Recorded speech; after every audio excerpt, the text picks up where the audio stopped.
Bam, we're live. Felt like it was just here 5 minutes ago. Damn, that was a quick turnaround. Chase Bryan, what's up? Good morning. Corey Leonard, hey. Good morning.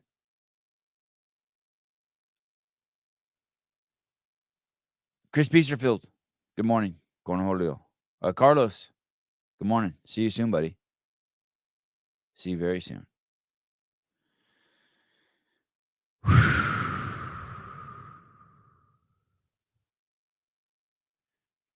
Good, Sevi, on a plane en route to Broken Science after a Philly gathering. Oh, awesome. Great. I'm going to see you very shortly then. Thursday morning. Maybe even tomorrow. It sounds like you're coming early. Hi, Paige. Hello, how are you? Good morning. I'm awesome. How are you doing? Great. Are you in Cookeville? Yep. Is Mhm. that home for you? Like, Actually, yeah, I've been here for like 2.5 years now, and my parents just moved here like 2 weeks ago. wow, Yeah, pretty crazy. wow. Uh, So, um, are you getting married or having a kid? Or usually parents move out when there's something like that happening. I'm not anytime soon, but All right. Just checking. Maybe they know something. maybe. I don't know. Yeah. Are your Maybe in parent the future. I are don't your know. parents retired? My dad just retired, like literally 3 weeks ago, like a week before they moved here. He was a firefighter for 25 years, and then my mom she just got a job at the hospital here in Cookville. That's awesome. I can't believe Yeah. they moved out there. When did you move out there? Um, it was the December of 2021, And where did you come from? Michigan.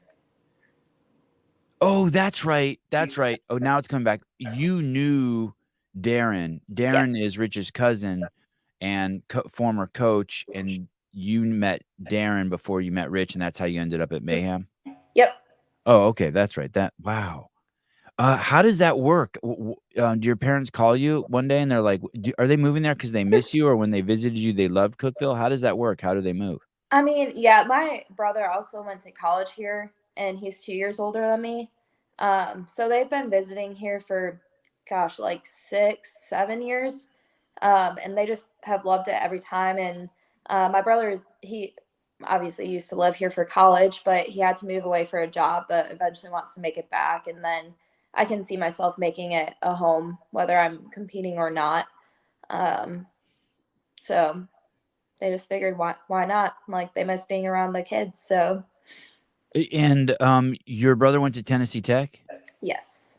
And when I met Rich, I think he was I think he was like the assistant to the strength and conditioning coach Okay. Yeah. there. What a small world. How, of all the colleges in the United States, how did your brother end up at Tennessee Tech? Is that just random? Kind of. He and my mom went on a visit to University of Tennessee, and he had like a baseball scouting thing there, because he originally wanted to go to college to play baseball. And then that's kind of how he knew about Tennessee Tech because they had a really good year that like Mhm. during his senior year of high school. And he was like, "Well, it's on our way home, so we might as well just stop by." And he really liked it here. I told them like I heard that they were in Cookville. I was like, "Hey, can you stop in at this gym, CrossFit Mayhem?" And they both didn't do CrossFit at the time. So they're like, "What the heck even is this place?" It was like a jungle gym to them because it's so big, and that's where they met Darren and like first. And then they kind of like connected over like he's like, "Oh, where are you from?" And then Michigan, and he's like, "Oh, no kidding." We ended up finding out we were like 30 minutes from each other, but yeah. I don't remember that part of the story. So your brother swung by Tennessee Tech at just randomly because he was looking at another university. When he walked in there, he met Darren, and Yeah. then he introduced you to Darren? He's like, "Hey, I met this Pretty dude." much, yeah. Yeah, like my Wow. mom. Yeah. What are the odds of all that happening? Yeah. Pretty crazy. Where was your CrossFit? How old are you? 21. Oh, wow. So God, I that always was, I always forget how young you are. So you were just a yeah, kid. You were 15. I was 15. Yeah. And then the first time that I came here, I was 16 for the Mayhem Classic. No, I had come here before to visit. But the first time I met Rich was at like Mayhem Classic, like the whole crew there. Um, When you were 15 and 16, did you go to the CrossFit Games as a kid? yeah, Okay, at so 15 and 16. Yeah. nuts. And then you found your home. Mhm. Yeah, pretty Are you crazy. are you stoked there? Sorry. Are you stoked there? Like, is it Yeah. like do you wake up in the morning and you're still excited? You know, like you're still Yeah. excited. You're like, yeah, I get to go to Mayhem. Yay, my friends are there. Yeah, yeah. That's like I'm at peace there. Honestly, yeah. And like this year, I'm trying to kind of branch out too because I feel like the last 2 years I've been here, it's like I've just, only had time for like training and recovering. But I mean, I guess in like a way, it's kind of like God's timing that this year I get more time to like socialize and kind of really like make a home here, especially if I want to stay here for a while too. Um, and socialize a little bit more, get out with friends, hang out with different people. But it's honestly, it's just such a great community.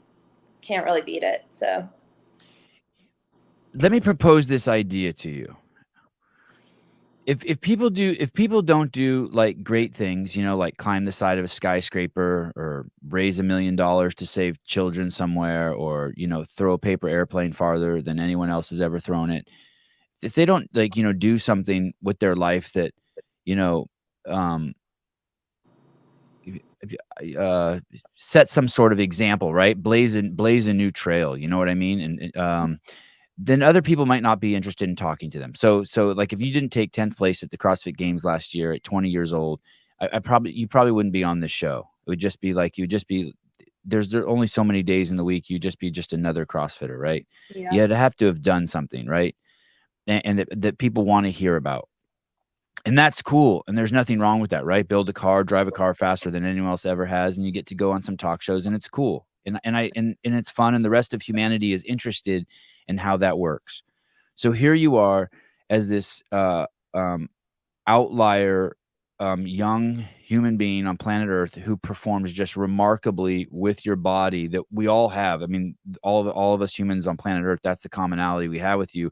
And you're doing these things with your body that's like, oh my God, right? So now we're interested in like you're pushing the outer limits of what's humanly possible. So we're all interested in you. And that's cool, and I'm cool with that. Like, I like that. Hmm. It's like merit based. But then on the other hand, from what I've seen on social media and what you kind of hinted at here, you as a person, and that's how you get sponsors and whatnot too, because people want to be affiliated with something that's performing at such a high level or that's inspiring to others, right? You inspire others, and so if brands can affiliate with you, they can peddle their wares, right? Hmm. But for you as a human being, you can't you can't identify with that Yeah. to the fullest extent. There's this weird paradox, right? You have to be thankful for the superficial qualities that kind of attract, I guess you would say earthly to maybe, and correct me if I'm wrong, the earthly qualities that you have that we're attracted to, but you as a spiritual person, as a whole person, as a Christian, need to find something inside of your health self. Do you see what I'm saying? How do you Yeah. work those two? And I'm not saying that one's bad either, by the way. I'm not suggesting that people are bad for liking you um, for your performance. I mean, not everyone's going to get a chance to meet you. Hmm. Yeah. No, Is that what I hear? What's going on? You're doing some like soul searching. You're like, okay, I need to get regrounded in who I am. I yeah, see this as an opportunity. absolutely. I think like God's definitely been working that in my heart this year. And then, just with like everything that's going on, it's, as frustrating as it can be for like what happened to happen. There's such peace in the middle of it just because like I know it's a part of God's plan. And I know it's so that He can build me and shape me. And for me, I've been trying to find, the balance of placing my worth in Christ and Christ alone and not in my placement. But then, as a human, I always fall short. And like last year at the games, top 10 in the world, now I can sit back and look at it. And it's such a great accomplishment. But during the time, I'm like, is that really like all I'm worth is 10th place? Like, I like work my butt off to like try and get on the podium or close to the podium, and then it's like I end up in like 10th place, I'm like, is it ever going to be enough? I think that's just a part of the competitive side of me that's like, it's always going to be there. And like, I don't think that I'd be where I am if I didn't have a part of that. But it's shifting it to more of like, I'm okay no matter what place I get, because I know that's not what defines me as a person. So I think God's definitely been working that in my heart, and like, I've had to reevaluate where I've placed CrossFit in my life and making sure it's not an idol for me, and making sure like my only idol is Christ. Um, so I think it's a cool opportunity that I've been given, and I'm excited to kind of like explore it more. And I hope that I can bring that into the next however many years of competing. And Let me say the three names above you in last year's finish. Katrin David's daughter, two-time champ, Emma Carey, the extraordinary Emma Carey, who shows just potential to win the games one year. Danielle Brandon, superstar, Paige Powers, Emma Tall, a powerhouse from Europe, Emily Rolfe, just eminently capable, been around for a while, just superstar too. Annie Thor's daughter, former two-time champ. I mean, you're sandwiched in mm-hmm. between just it's just wild. And you were 20 last year at the games. Yeah. Mm-hmm. What do you mean by you don't want to make it an idol? What does that mean? Like CrossFit and idol? Yeah, I just don't want to place all of my worth in what I place at the games. And I don't want to value CrossFit, and I kind of look at it as like a worldly value of, as far as like placement goes, as far as attention, like sponsorship, money. I don't want to place that over my relationship with Christ. So if I'm looking at, I want to place top 5 at the game so I can get more attention and make more money, instead of placing top 5 at the game so I can glorify Christ and like how he's worked through me to get there. Then I need to, like reevaluate where I'm truly placing like what I'm using CrossFit for. Um, And I guess that's where the tension is, right? Because we all like you, and I don't mean this in a negative way at all. We all like you for your worldly achievements. mm-hmm. Young, powerful, uh, overachiever, beautiful, kind, like generous with your time. Like from the outside, we're not like, oh my god, like I really like her relationship with Jesus. Although I'm sure a lot of people do like that, but for you, I guess you can't be swept up in you have to find reasons to like yourself or for your existence that are different than the reasons why we like you. Yeah. Yeah. And honestly, yeah, for me at the end of the day, it's not enough to just have the worldly values of it. Right. Um, Right. because yeah, for me as a Christian, like if that's driving my relationship away from Christ, then like I don't want anything that's going to do that. Um, and I think that you can get caught up in that and competing, but I also think that God can use it in such a beautiful way. And I mean, a perfect example is literally just like right now, like I'm given this platform where I can speak about my faith. I'm like really grateful for that. Um, so it can be used for a lot of good. But I just have to, stay in line and make sure that I'm praying about it and getting in scripture about it and making sure that it's all aligning.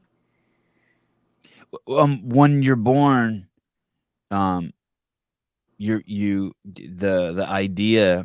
A lot of people say that what's going on with a baby is a baby's trying to like just fall in favor with the parents so that it can get love, food, and shelter, right?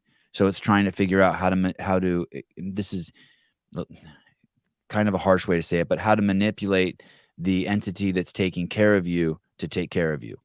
Yeah. And so then you go into the CrossFit space or the sporting space or just out into the world at all, and you get rewarded for your behaviors with the world, right? Mm-hmm. But what I'm hearing you say is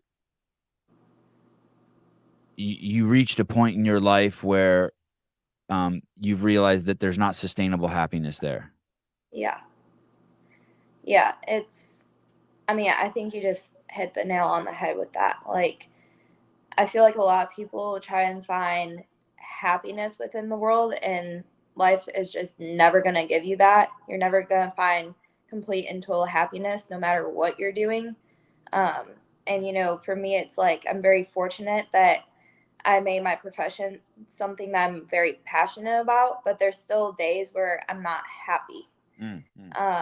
But that's where, like, if you place like your worth in Christ, you have like an everlasting joy. And it's like a peace and comfort. And you know that, like, when things get hard, that He'll be like the rock that's going to carry you through it. So I think happiness and joy are like two different things. So it's like, which one do you want? Because happiness, you're always going to be chasing, but joy, like, it's always going to be there for you if you need, like, if you want it and you want to chase after it. So, Um, how do you is it like CrossFit in terms of I forget the word you used, but getting your worth from Christ? Is it like CrossFit? You have to follow certain rules. Like I remember Greg said to me one time, our only value here as human beings is how we can help other people. mm, So, and I heard him say that, so that I thought, oh, that's a great value. You know what I mean? So, like, if you see someone or something that needs help, or that you can offer a hand to it, how do you build, um, at the most basic level, how do you build value in your relationship with Christ? Like, are there rules you have to follow, or some steps you have to take? Like, do you have to start waking up every morning and making sure the first person you see who has a flat tire, you stop and help, or what are the steps to that? yeah, I mean, I don't think that there's any really like written rules. I mean, I guess if you look in the Bible, like, there's like specifically like the 10 commandments that is like a general layout, and I do think that those should be followed, and it's like love Christ, love others as you love yourself. Um and then, just like basic moral stuff that should be followed. And I think that's a good way to keep you in line. But also, I think a lot of that comes down to your prayer life, and really just genuinely building a connection with Christ. And then you're going to want to pour that out onto other people. And naturally, you're going to want to help other people and love other people and serve other people. Um, so, W- Um, so let's say someone like me, completely lost, no relationship with Christ whatsoever. So a place to start might be, you're saying, like, to read these 10 commandments, thou shalt not have other gods before me. So that God, if I heard you correct, don't make CrossFit your God. mhm. Yeah, I mean, there's a lot of worldly things that we can make. That's what I was speaking about with like our idols, is making other things like our God, or viewing other things as our God, when we should only view Christ as our God. And then this second one, thou shalt not make unto thee any graven image. So basically, um, uh, d- uh, don't what does that one mean? Like, don't have an image of God because it's too big for you to imagine. Keep that space open. Um, It says anything you worship more than God is a graven image. Okay. yeah, Okay. So that's very similar to number one. yeah. Okay. Number three, thou shalt not take the name of the Lord thy God in vain.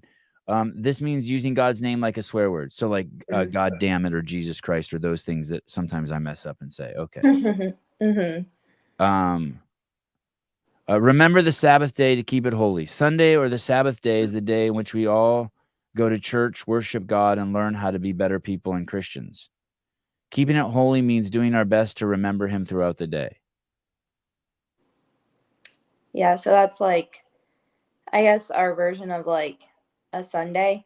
Mhm. And I think like this comes from the Old Testament as well.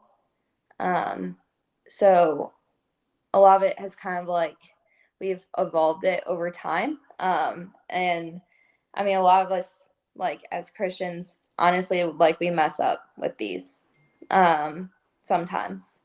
But like a good just like guideline.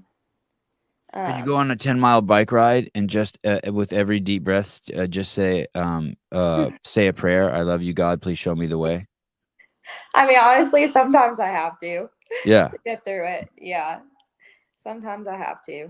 Whenever there's turbulence on a plane, I have this routine that any name that pops up into my head, I say I love you.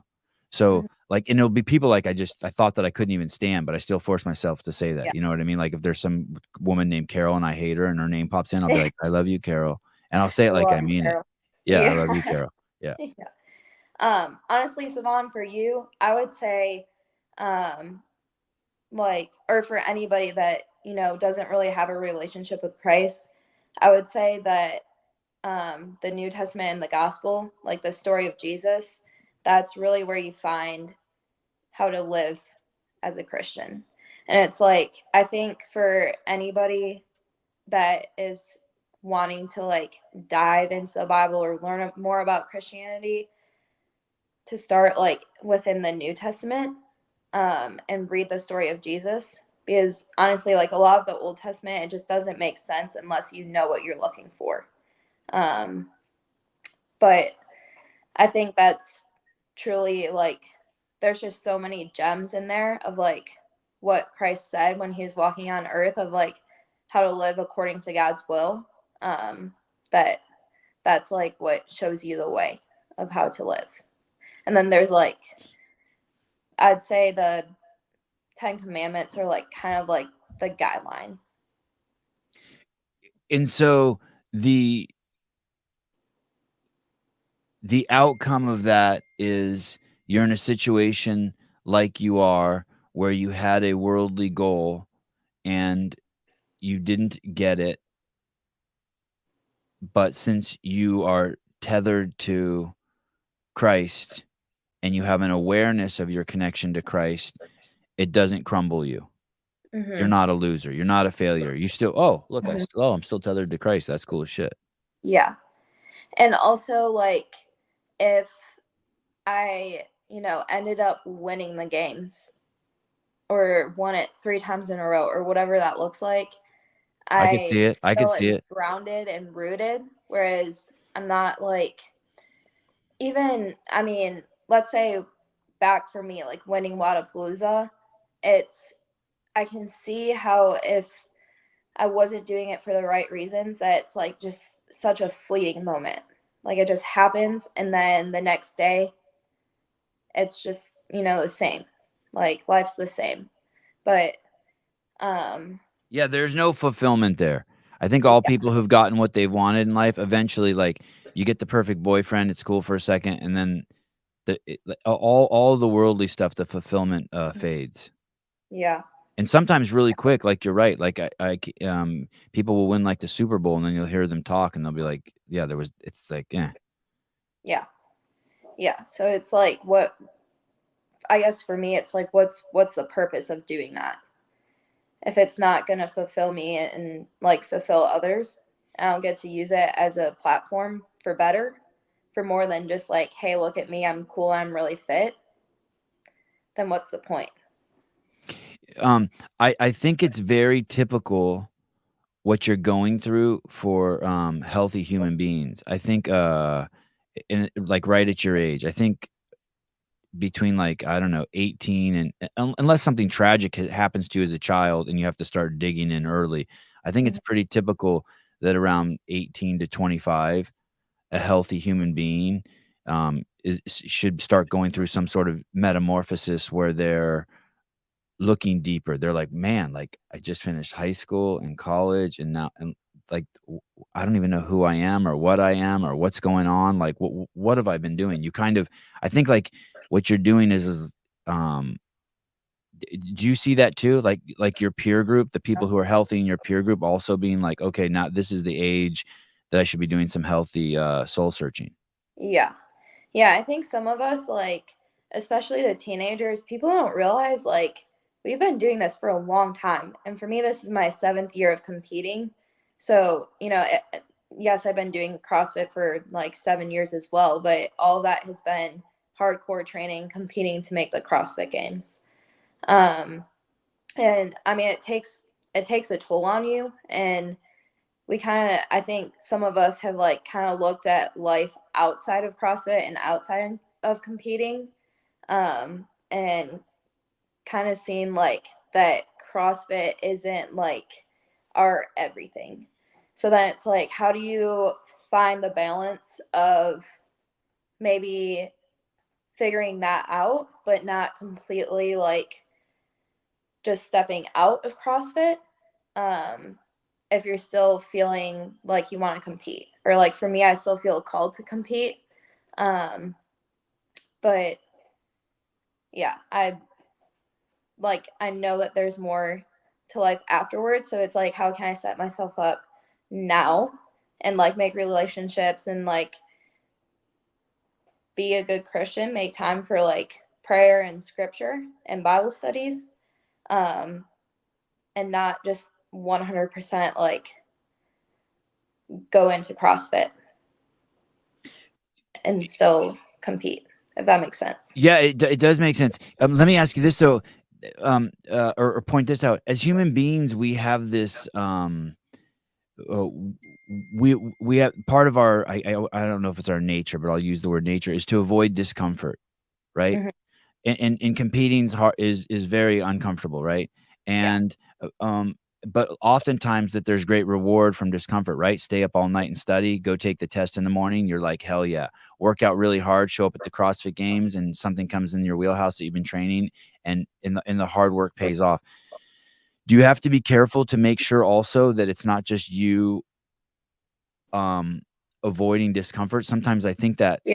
especially at a young age, people just finding excuses. It's the same reason why people cheat on tests. They want to avoid the discomfort of getting an F, right? Or it's Mhm.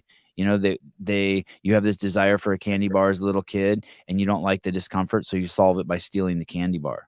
Like you're Yeah. basically, you lied to your mom about what time you came home last night. She says, "Were you in bed by 10?" You said yes. You weren't home by 1 because you're avoiding the discomfort of getting in trouble. Do you ever Yeah. feel like, okay, but Paige, I need to watch this to make sure I'm just not being a pussy? I mean, yeah, I don't I think for me specifically, like I just have had ingrained in me like hard work since I was a kid. Just like my mom would work midnight shifts and my dad worked 24-hour shifts. He would pick up a ton of overtime. Like that's kind of all I've ever known. Um, so for me, it's like sometimes like there's never enough work to be done. Oh, And interesting.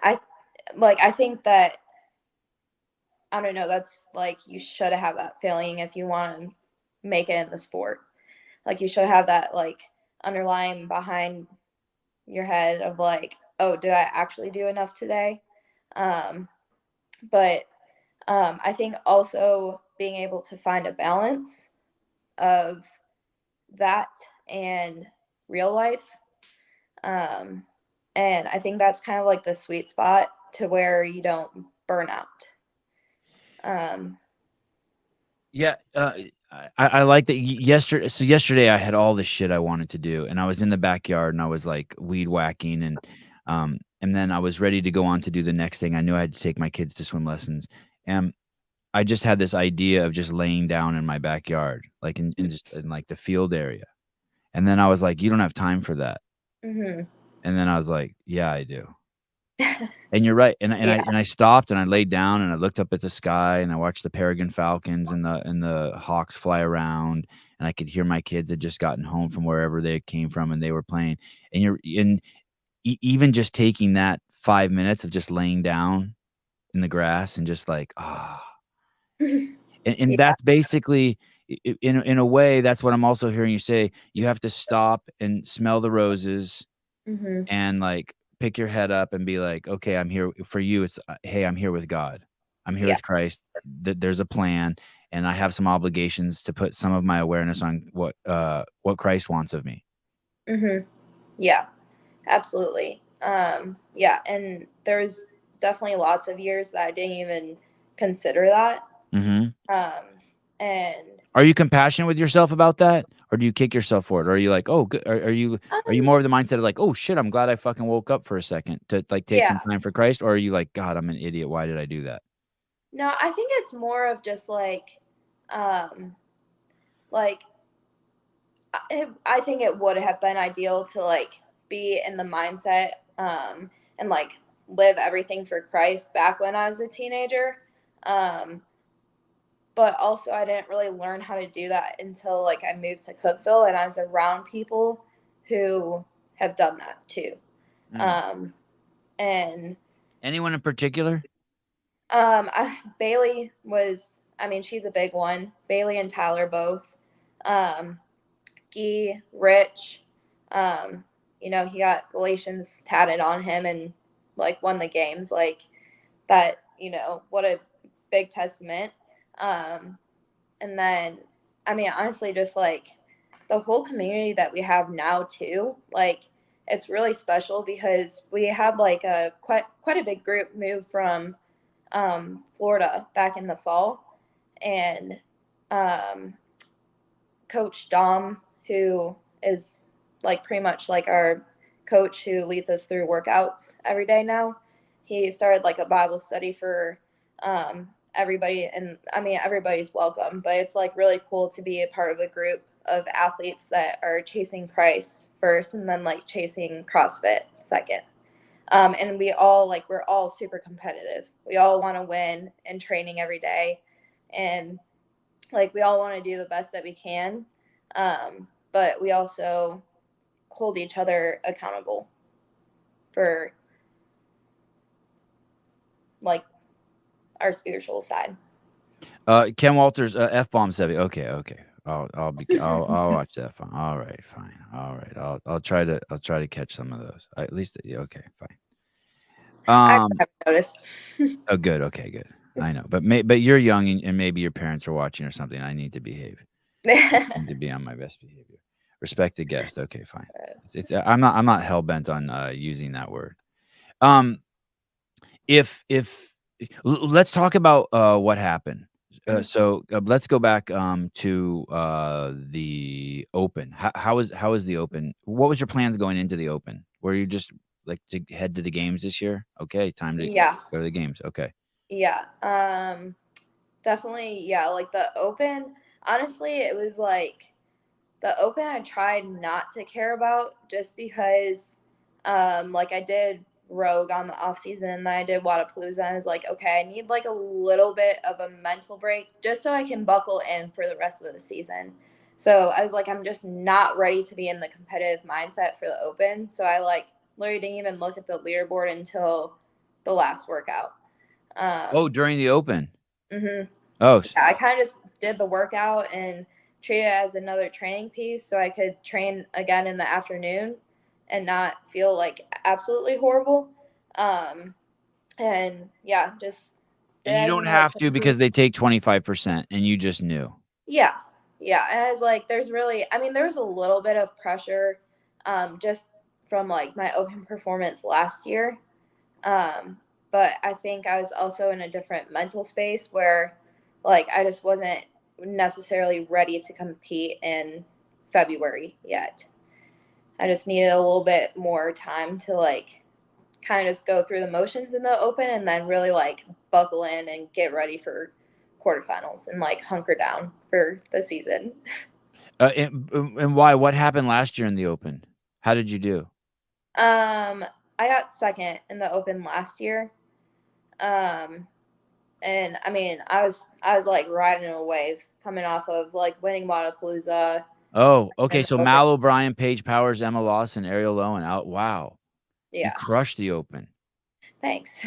Yeah, honestly, it was kind of a surprise, but um, yeah, I just wasn't really like ready to go there this year. Kind of just wanted to treat it as another workout because I knew I was going to move on to quarterfinals. So And tell me about the 2023 Open, when you took second in the world. Um, was that stressful? no, not really. I No. think that was actually one of the most fun opens I've done. The workouts were honestly just like good workouts for me, and I really enjoyed them. So I don't know. I had a lot of fun during last year's open. Um, So maybe you could have taken second this year too. Like you were just like, okay, I'm just going to do it, but I'm not going to be. Were you trying to get second? Were you trying to win the Open in 2023? No, No. no, it And, kind and, of and happened. wow. Hmm. Okay. And then what place did you take this year in the world? Do you know? I think I was like 60 something. Okay, so still good Yeah, in the world. Okay. All right, yeah. so you finished the Open, and then quarterfinals roll around. And did you what was that pressure like? Um, Quarterfinals, I was honestly like, I felt so good mentally going into it.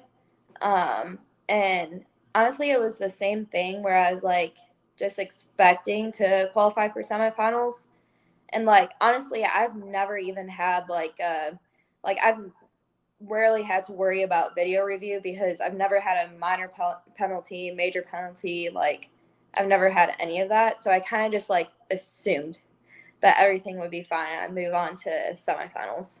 But honestly, going into like quarterfinals, I was in a really good mental space as far as like how I felt during the workouts and like I remember like the wall ball burpee box jump over. It's not like a great workout for me, but I was just like mentally ready to like dig in on that one. So I was really happy with like my effort. I did all the workouts one time, um, and just felt good with like the execution on them. And what place did you end up taking after all the penalties were assessed? Do you know? 105th. God, Went from 5th to 105th. that's so crazy. Um, I don't see you at 105th. Maybe I'm looking at the wrong place. Maybe it changed. Quarterfinals, individual quarterfinals, women, North America East. You're in the East. Yep. Hmm. Hmm, hmm, hmm. At this time, has Bailey already said she's not going to do? Did you know Bailey was not going to do? How did that affect you when you found out Bailey wasn't going to do it? Um, so I knew the last open workout that she wasn't, or she was planning on not competing the rest of the season, and she was planning on going that on that 30-day road trip. Um, so honestly, just like I kind of expected it, just like where she's at in her life, that she kind of wanted to focus on like um, building a new brand, which is called To Be, which she's still like working on. But she kind of did like a little bit of a podcast about it and like why she wasn't competing. That was the one with So Rory, right? I think I saw that. yes, Okay. yeah. Did that break So your heart? Like all of it, like you're in the second grade and you're sitting next to your best friend, and then they transfer schools. You're like, wait, what? kind of, yeah. Yeah. I mean, it was tough. Um, I think, yeah, it was tough, but I kind of like expected it, so it wasn't as hard. But honestly, like it is really hard when it's like your best friend and your training partner all in one, Yeah. and then it's Yeah. like she's been so busy and like on the road so much. But I'm so happy for her that it's kind of like that just overwhelms whatever I'm feeling. So So you're in 100th, okay. and you have a 7th, a 16th, 11th, and a 661. After you did what was the first workout again? That was the step up one. Yeah. So you do that workout, and who films the workout? Who's responsible for that at Mayhem? Are you responsible, Um, or do they yeah. do it for you? You're Yeah, responsible. we had it on tripods, but then we had people like moving the camera up to show the row screen because you couldn't really get it all in one. Hmm. So I had one of my friends do that for me. Um, but then yeah, it was just like set up on a tripod for the And rest. and you did that. Do you remember what day of the week you did the workout? I did that one on Thursday afternoon. And in the workouts were released Wednesday evening. Yes. So on the first day, you do it. or the First second day, day? First the day second, after the announcement. yeah, And when you do it, are you happy with it? yeah, yeah. I was happy with like how consistent I kept everything because I was pretty much within the same reps for like all 4 of the rounds. And do you Um, remember what your total reps were? it was 209, I think. Okay, so 209, yeah, that would have put you at 17th place. Yeah, And I yeah. wanna say that it's faster than whoever won your region. I'm Let not me see. sure. Shit, I screwed it up already. I'm not so good with the leaderboard. Okay, They're fine. but you had a oh, damn it, I went to the open. Hold on, give me 1 second here.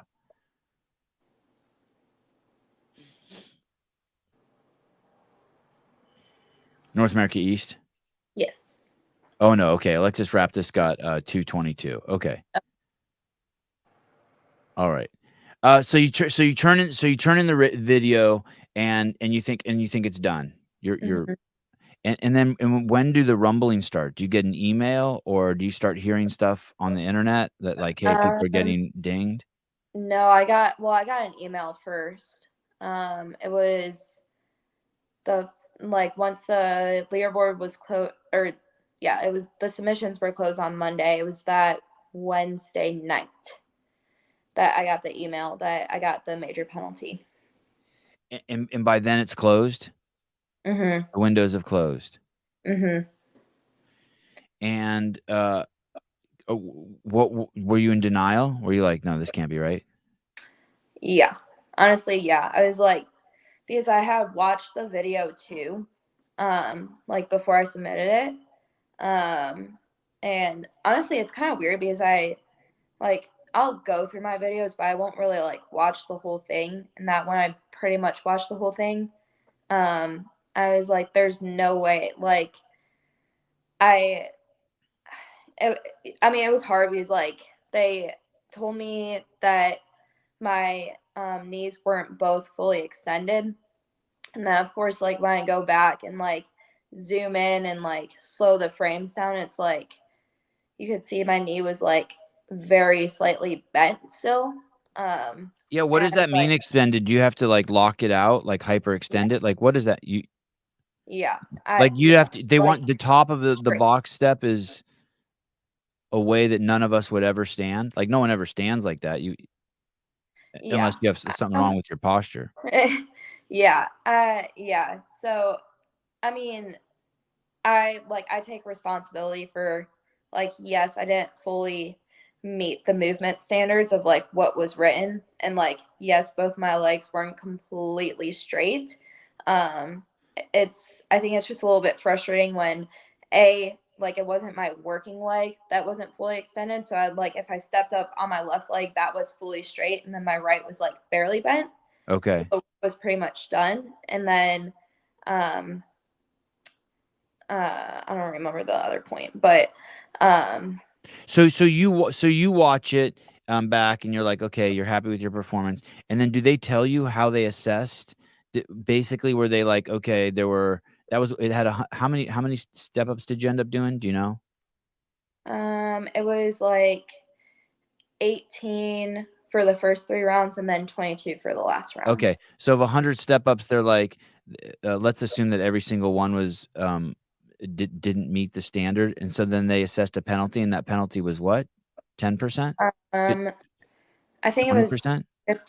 15 or 18 or something. Like it was 41 reps.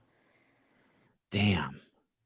Yeah, yeah. So Andrew Hiller presented something interesting in his Mayhem video yesterday. He said that sort of his evidence that the penalty isn't fair is he thought that you could just take a break on the box and you mm, could have gotten that score just doing the 2 other movements. What was it? It was a row and a clean and jerk, or what was the other match.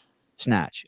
Yeah, we actually talked about that last week. He's like, "Do you think you could have gotten that score without doing the box step ups?" And we did the math, and I like Larry could have just cranked some snatches in the row, and then taken 2 minutes off and done that 4 rounds and gotten like the score that I ended up getting like penalized with. Damn. So. Wow. I see what he's saying too. That does appear to be evidence that the penalty is too severe. Yeah. It's like, hey, if Yeah. she did all that work in the middle, it's interesting. I guess the problem is we don't have a strong understanding of what the goal of the penalties is. Is it to actually anything that you don't do is just no good? Yeah, it's tough. Yeah. Yeah, and honestly, like for the like appeal that I did, I had like a really good team around me, and like the judges that came to Mayhem, they helped me write it out as well. And kind of like the point that we made was that it's like a pistol, pretty much. Like the standing leg that you're on, if it's fully extended, like the work's pretty much done. And doesn't really matter if like the other leg is straight. So we're just kind of like trying to prove that I didn't have That any is time interesting. advantage. Meaning it doesn't require more work. It wouldn't be more fatigue on you if you would have straightened Right. out the other leg. Once that Right. leg is up, the energy in your body has been burnt to get up there. Yeah. Like the Yeah. fatigue has been created. Yeah, exactly. Interesting. Okay. Yeah, and there's no like time advantage to me taking like 0.1 seconds to, straighten out my leg. Like I still would have gotten the same reps if I had performed it correctly. And then also like the angle from which I was being judged at. And then I also had Coach Dom on like the other side of the angle. It was in the front, so it looked like my both of my knees were fully extended. So that's why it wasn't really like caught. And I like we obviously like trust those judges, and we didn't really think that that would happen, but probably should have been like more careful in hindsight and like slowed down the video and like zoomed in, because I know that's what they do in the video review. But yeah, it was kind of like the like if the camera angle was a little bit different, then it would have been good reps. No But shit. You think that if they would with a different oh camera no, angle, and like we wow. took videos to even like show that, but like it wasn't even looked at. Like I just got an automated message of like my appeal being denied. So that I think that was like kind of the most frustrating part, is like pouring so much into CrossFit and then getting like an automated message reply of like, hey, your season's over. But Did you ever was your judge devastated? oh yeah, I mean, yeah, they honestly, like that night that I got that email, they pretty much stayed up almost all night to like try and formulate an email to like fight it. Yeah, I Um, would throw if I was your judge, I would feel so sick to my stomach, I would wanna yeah. throw up. When Will Leahy got his, um, uh, uh, penalty, I spoke to Hiller, and he couldn't even talk. Mhm. I've never seen him like that. He was sick to his stomach. He was like he felt such crazy responsibility. Yeah, your Mhm. judges must have been tripping. Are they Mayhem? Or do they live in Cookeville, the judges? No, No, no, they came okay. they flew out here for the quarterfinals, and yeah, I mean they were honestly like such a huge help throughout the weekend. And when I tell you they were strict, like they were very strict. Like it wasn't even a like warning for no reps. It was just like no rep. Like next rep you have to fix it. Whereas like in person competitions, sometimes they'll like give you a warning before, like, hey, fully extend your hips or like whatever it is. But it was just like a no rep. So we're like making sure that everything was like precise. But then, it at the end of the day, it's my responsibility to go back and look and make sure that it actually was right. But I think the two obviously the two big names that didn't make it were you and Nick, and Sydney Wells didn't make it also. But I think that the expectation was for sure by the public that we were going to get to see you and Nick compete at the games. And then when does it set in, um, that this is real, that you're not going? Has it set Um, in? Are you still in denial? Like, are you getting ready for the games? no, no, no. I've been taking the last 2 weeks pretty easy. Or that But you're I not think, going to the semifinals? I'm sorry, that you're not going to semifinals. yeah, I mean, I think it's definitely set in. I think right now it's just more weird than anything because I haven't had my season cut this short ever. And like my mindset was literally like after quarterfinals, I sat down with my coach and I was like, okay, like I'm ready to work. Like, let's go to town for semifinals in the games. And that was literally that night that like I got the email. So it's kind of just like it's more weird than anything. I don't really like know what to think, but I also know that like there's a lot of good opportunities that can be brought about throughout the season with not competing. So I'm kind of just like keeping my eyes set on that and being patient right now, and hoping that will come with time. Um, Give me but like, what do you mean opportunities? Like, to decompress, focus on other stuff, or to heal I your think, yeah, body, or yeah, between that, and honestly, the last like 7 years of competing, I feel like I haven't really given myself an off season. So I'm excited to kind of use this time for my advantage. And like working out, I'm kind of just like just working out. Like I'm not training. Just doing like what's fun, hopping in on class workouts, going for a 5K run if I want to at like no particular pace.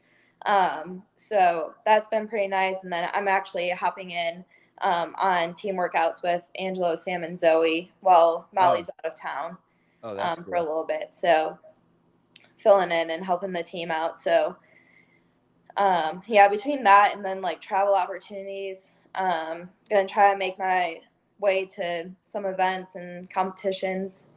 Um, and yeah, just keeping the schedule kind of open just so I can make my way around.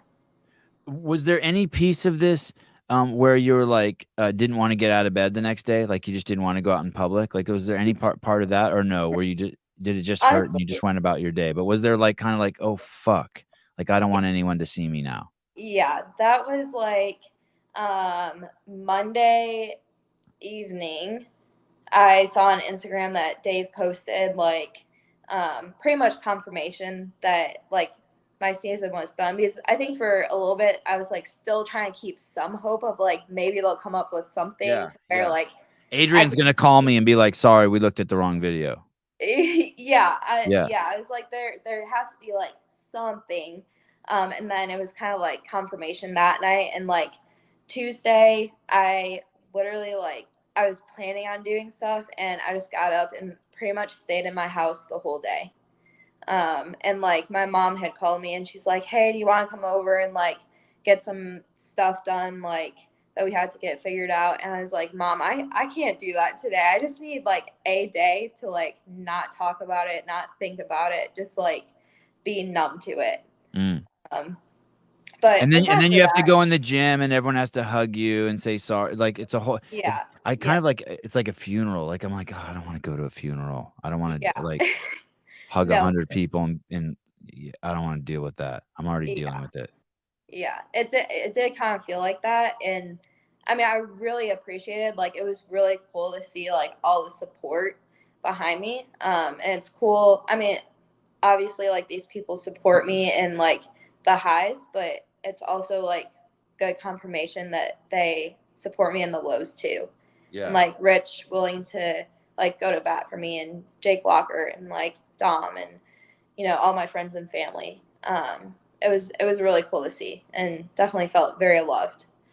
Um, but yeah, there was definitely like a day that I was like, I just need to not talk about it, not think about it. But yeah, On the totals, just from the, from the outside looking in, I don't, I don't I've never I don't think anyone from the outside is like, "Oh, Paige fucked up." I think everyone from the outside, like those of us who watch the games, were like, "Oh, that sucks." It's like going to a horse race. It's like, maybe it's like going, I don't know, it's like going to a football game and then your favorite wide receiver's not playing. Mm, And you yeah. know what I mean? Like like we were excited to see you get out there for 12 workouts and watch you and see you fight with the other girls. Yeah. And for us as fans, like I don't think we're not passing any judgment on you. I think like we're selfishly disappointed for ourselves Mhm. because like you said, you've been doing this 7 years and we've invested this energy into watching you and we wanted to see you go out and you're in this phase where you're growing. We know every year you're going to be different. We know how hard you work. So it's like I said, yeah, it's like our favorite, one of our fighters isn't gonna be out there fighting and we all kind of lose. And I'm not blaming anyone, you or CrossFit, but just from the outside, I mean, that's what it's like. Because I just remember seeing that, I'm like, "Fuck, Yeah. I really wanted to go to the games this year and watch Paige up close and, like, see her fight with the other girls," because you bring it, you know what I mean? You're a threat at all times.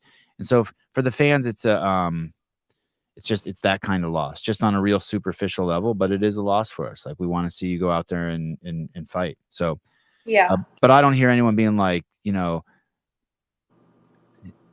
I don't see anyone. I haven't seen. I don't know why they would, but I don't see anyone blaming you. You know what I mean? Like I don't see anything. Well, you screwed this up, Paige. Like it's not Mhm. like that. I think for us as fans, we're just in our own selfish way. Like, hey, we've put this energy into sport. We want to see you go out there and fight.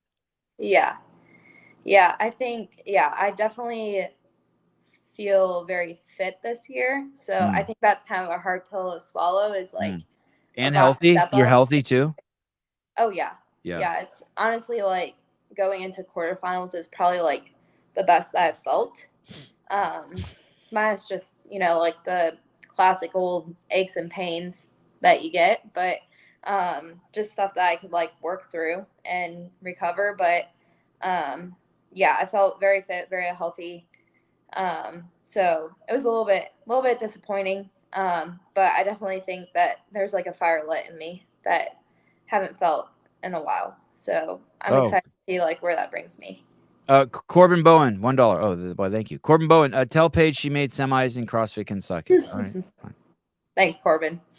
Does it make you bitter towards CrossFit at all, or Uh, do you have to stop yourself from going there because you know you're going to be around for a long time and you don't want to like shit where yeah. you eat? Yeah, I mean, honestly, for me, there's not really any point in being like upset anymore, just because I can't change the outcome, and me being upset with CrossFit isn't gonna do anything except Right. for make me mad. So then, what's the point of that? Um, so I think it's just healthier for me to just like use it as something to my advantage and choose to look at the good Hmm. and what can come of it.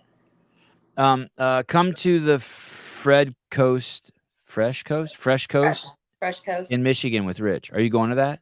I actually would like to, if it lines up. I competed there in 2021, um, and I really love that competition. So maybe if I can get a team or just hang out that weekend, I'd Oh, like to. what about this? This is interesting. I can't believe I didn't think of this. I hate it when this guy thinks of stuff I didn't think of. Demo team. Would you do demo team? Gosh, I didn't even think about that either. I don't know. Maybe. I think. I mean, That could be fun. That could be a really cool experience, right? yeah. Hmm. Um, when you don't get when you get the penalty and you see it, how do you decide to what to say on your forward-facing platform on Instagram? How do you decide? I think this is the post. It says, is this the post after you realized it? Oh, sorry, you can't see it. I haven't really like done a post. No, that was before. Okay, so you do. Yeah. Why didn't you do? I'm going to show my bias here. Why didn't you do a poor me post? Um, I Did you think about I doing a poor didn't me post? know. Hmm. I do feel like I want to do a post, um, but I wouldn't say like a poor me post. I want to do. I mean, I'm going to do a post, just because I feel like I owe it to like people. Like, Those of us who wanted to hey, see like you I'm not fight, go out there competing, and and like fight. here I am. Yeah. Yeah. Um, but I don't. I just didn't want to do that because I don't know. I feel like there's not really any good that comes from it. Um, Whereas like I can take this opportunity to like glorify God through the like down times, and choose to look at Oh, the good side of things. that's interesting. So a lot of people want to hear from you. You could be like, "Hey, this really sucks. I deserve to go to the games. I've worked so hard." Or when all eyes are on you, you could use the opportunity instead of I guess telling your story, tell God's story. Yeah, Wow, yeah, that's that's a that's good way that's to put really it. interesting. Yeah, So, uh, hey, it's not like, okay, oh, great, I have all this attention on me. It might not be for what I want it for, but I can yeah, still use it to push the message that makes me most comfortable that gives me fulfillment. yeah, yeah, and that's truly like what I've been striving for. That's what like this is the opportunity where I get to use CrossFit to like glorify God. Um, Yeah. and I Wow, mean, what a like, trippy test. yeah, yeah, and it's like that only comes to me because that's like truly how I live, and that's like how I speak to everybody else. And I know Mhm. like not everybody gets the opportunity to like ask me face to face like how I'm feeling or um and that's really the reason why I want to do a post. Mm. It's just to like for the people who have questions, like I want to be able to answer that. But that's like how I truly feel, and that's how like I know it's a part of God's plan. And like I want to express that. Um, and yeah, I like if people are receptive to it, that's great. If they're not, then it's just how I'm feeling. So Hey, it's really cool. It's really cool what you're saying. It's thank you. really a lot of people could use that lesson. Hey, all eyes are on you. Utilize the attention to make the world a better place. Don't worry about yourself. Don't worry about yourself. Like don't like Mhm. make the and it'll all work out. Uh you'll get what you deserve regardless. Mhm. Yeah. There was this thing in the Bible I remember either reading, I don't know, 20 years ago or listening to on audio tape. Mhm. And I might screw it up, but I think it was Jesus said it, and he said, if you pray in church, you'll receive the glory of God in church. And if you pray behind closed doors, you'll receive the abundance of glory of God throughout your life. Mhm. And it's kind of like that. You Yeah. could make a post feeling sorry for yourself and get all the attention for yourself and it all be done.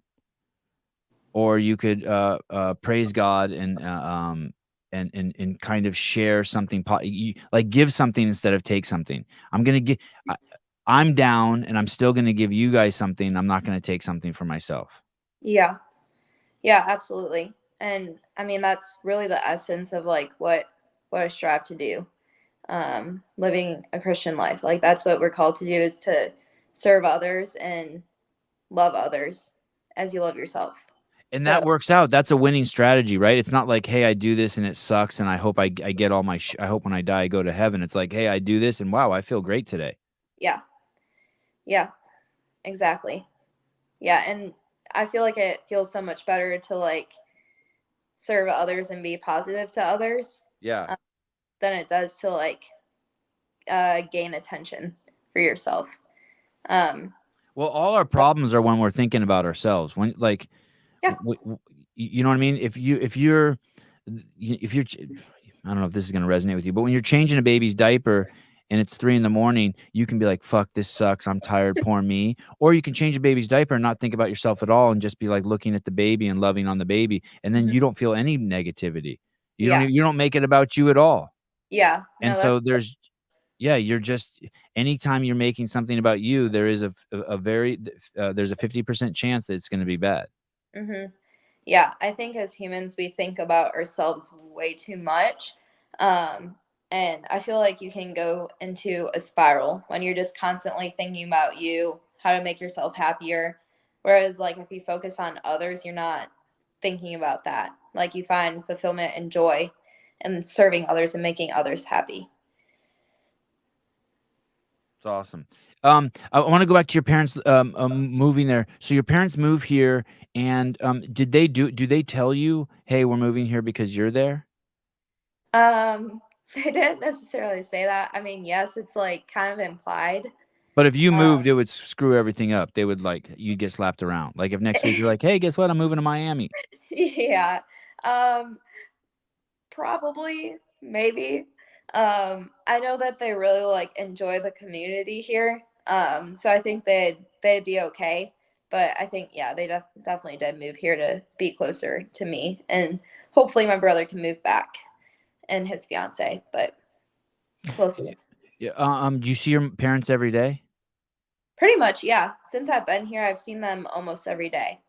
Or they've babysat their grand dog, which has been pretty good. Hey, in this most recent post, I saw a boy in there, where like you're out, showing like what you did for day. Is that your boyfriend? Yeah. Is he new? Like 3 months, 3.5 months. How old is he? He's turning 25 this Saturday. That's not too old. Oh, No. you're 21. Okay. I just Yeah. saw a glimpse of him. I saw a mustache. I was like, wait, how old is this boy? Okay. Do The your parent? mustache is new. Okay, Yeah. okay. I approve. Yeah. And do your parents like him? Yeah. Yeah, they really like him. He fits in really well with the family. Has like the same kind of like I like that you say that. values. He fits in. Yeah, Yeah, he he fits does. in. Yeah. Yeah. Yeah. My dad and him first bonded over we were so okay, I had an 8 sleep mattress in my spare bedroom and then just like a regular mattress in mine. My mom was like, "Okay, when are we actually going to like switch this so you can like get good sleep?" Because for some reason I like have to sleep in my bedroom. I can't sleep in the spare. Anyways, so Why is that? whenever Why is that? You just don't it just feels stubborn? wrong to like Okay. not sleep in Okay. my room.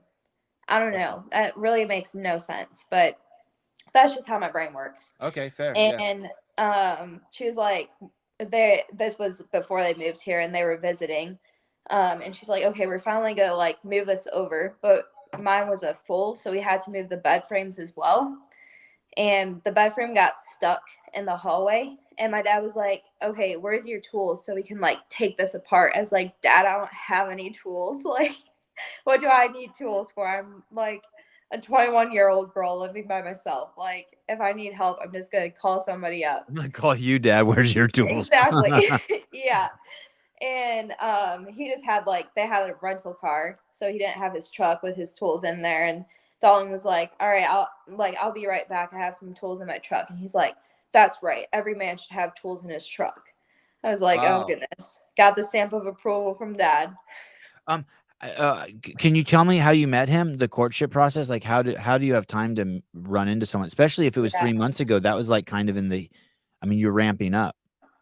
Yeah, so I first met him, I think it was in November, December, maybe.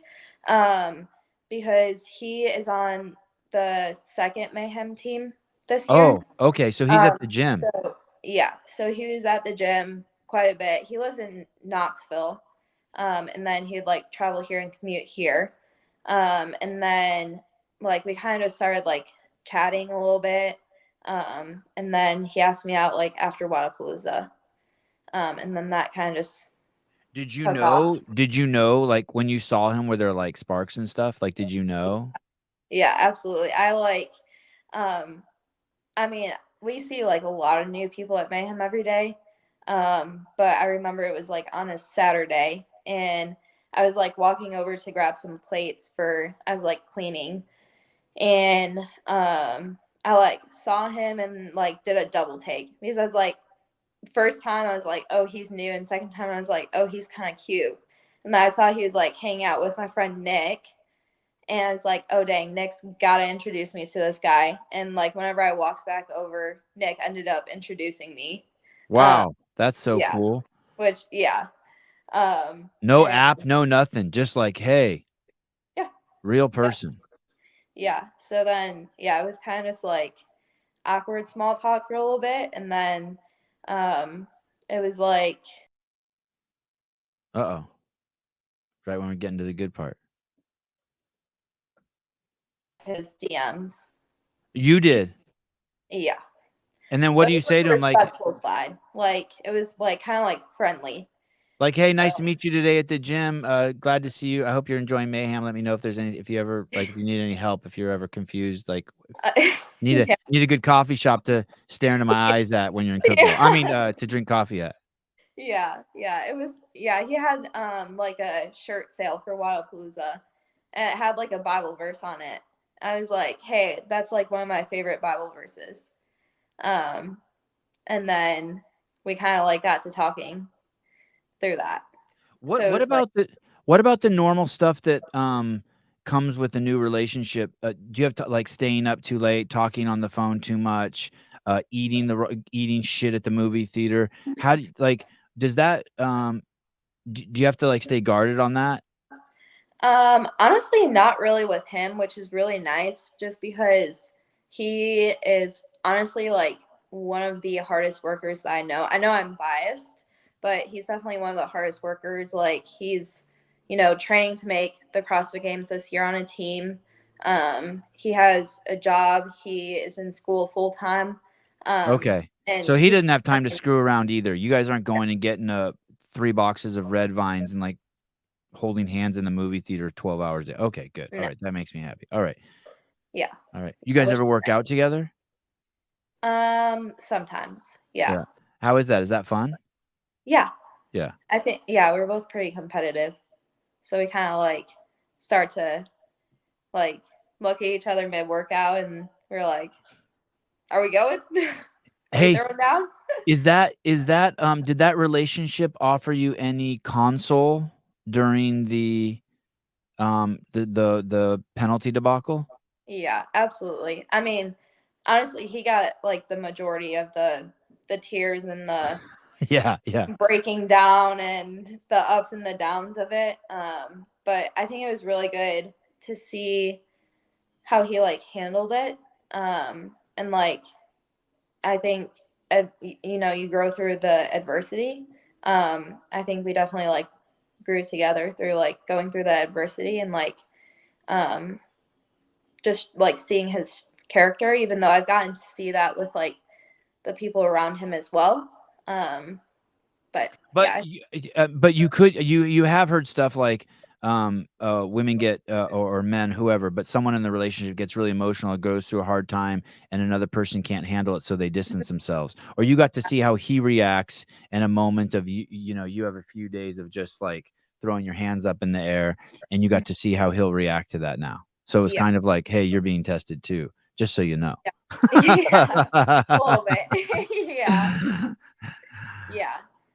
Yeah, it was good though. I mean, I'm not really one to like want to cry in front of other people, but he handled it very well. Yeah. So very grateful for him. Awesome.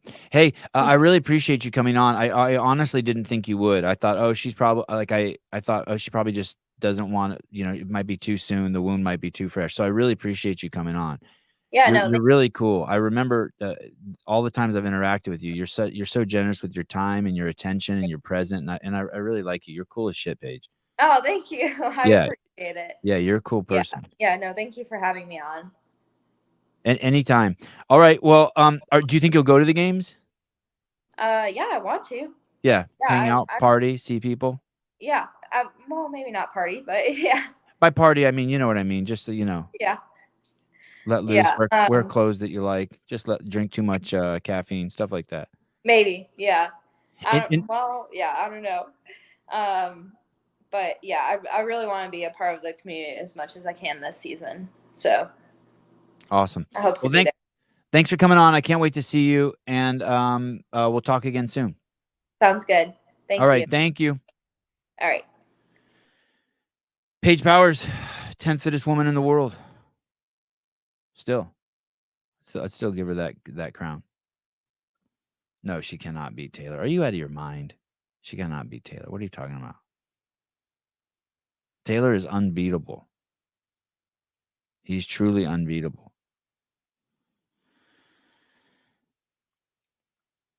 Sevan hit a PR, the least amount of profanity ever in his history. I think I've done some with no profanity.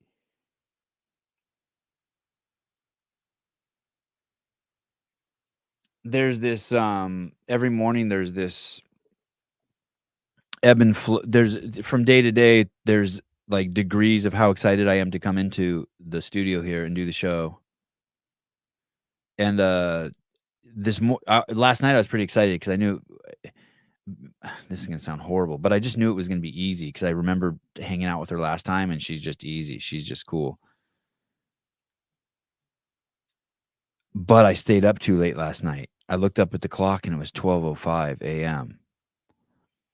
So that kinda I pissed myself off because I was like, really I knew today was gonna be a good day, and then I screwed it up by staying up too late, but it ended up being great. But my eyes were burning like when I first came and sat down. You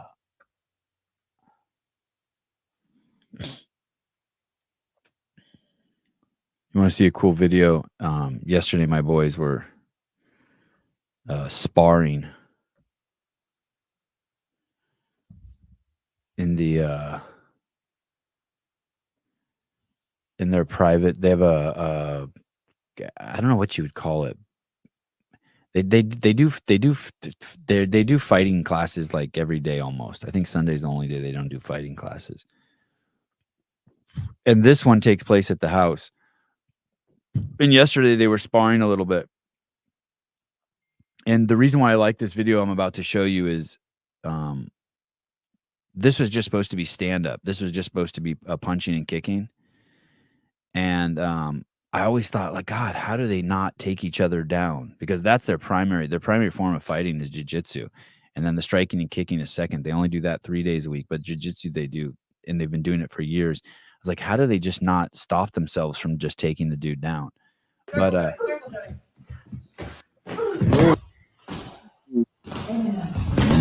nice, Ari. Ari catches the kick and then takes him down. And you can hear the teacher say, this isn't supposed to be jiu-jitsu, but I love it. Look at that high kick, and he catches it, and then throws the right, and then goes straight for the neck. God, I was so proud of him. It's funny.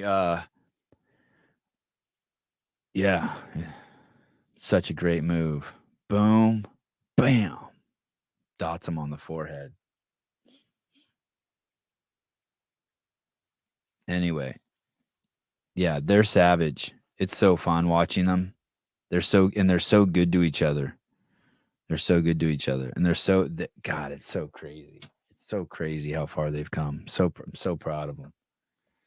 But anyway, that was I like that because I've always wondered how is it that he's not how is it that they don't take each other down? And Avi's watching, my older boy's watching. He's just chomping at the bit to get in there.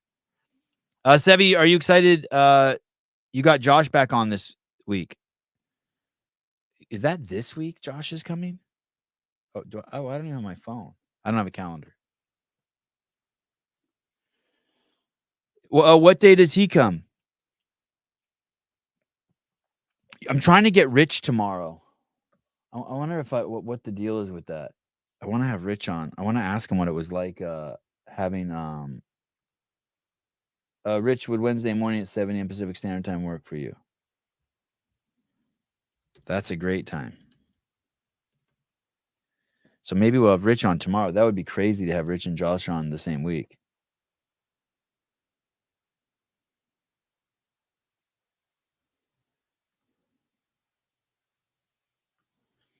And by the way, my boys aren't what's crazy is that they're so polite. You know what I mean? Like no one, well, that's not true.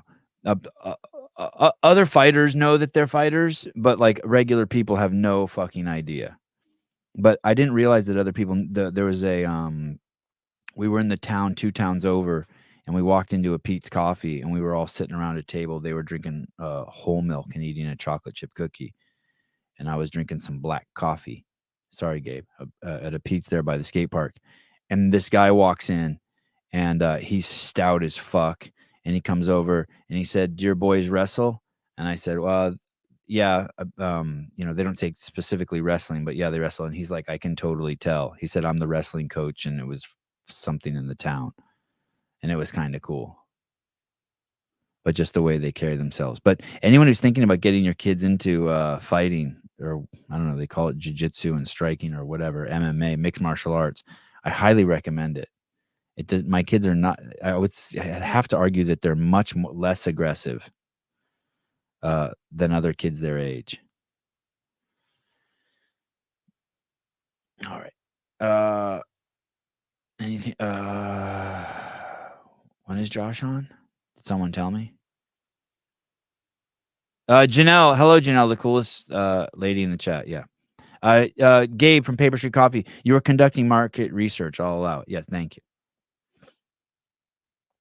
Hey, you know what's interesting, Gabe? Since I stopped drinking like Starbucks and Pete's and stuff like that, since that used to be like my go-to, I don't have to pee anymore during the shows, and I drink a shitload of Paper Street coffee. Isn't that weird?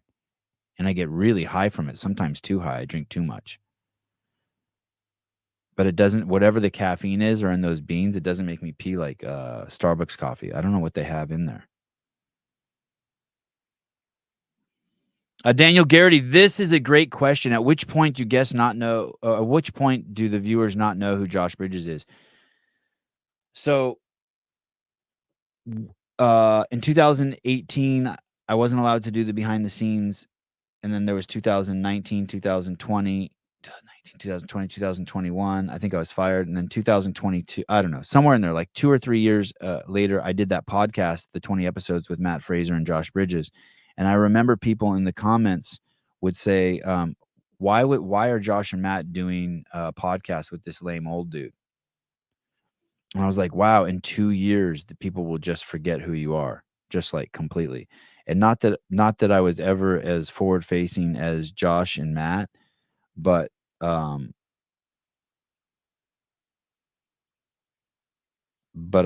mean, fuck, it's pretty wild that quickly I was just some old dude. Like, why would they do a podcast with me? And so if you're not forward facing, man, people will forget quickly. People will forget very quickly. I think there were 20 episodes. I don't know. I made that up, but I think 20. Riley S. I wasn't into CrossFit that deep then, so yes, Sevi was just some weird old dude. Yeah, see? There you go. I'm not cutting my hair for the I'm not cutting my hair.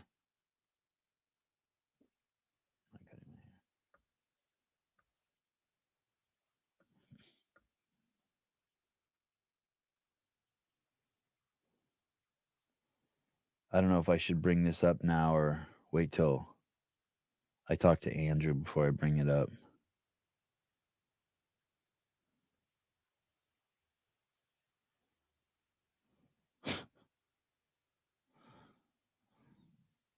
Jesus, criminy. I wonder if Andrew's gonna beat this dude down.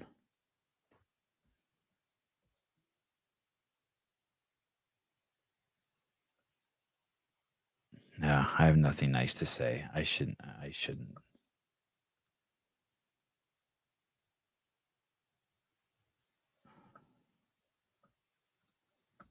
Sorry, I'm doing a little research here.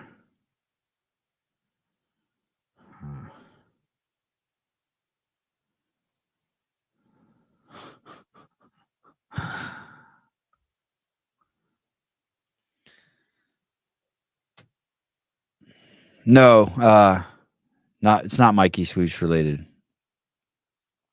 It's just people who are doing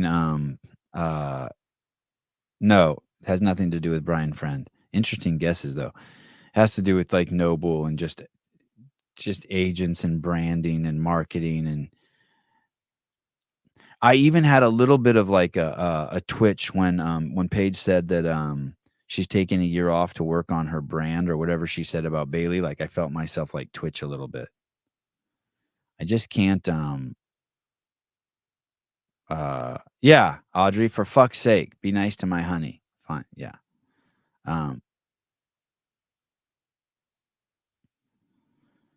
I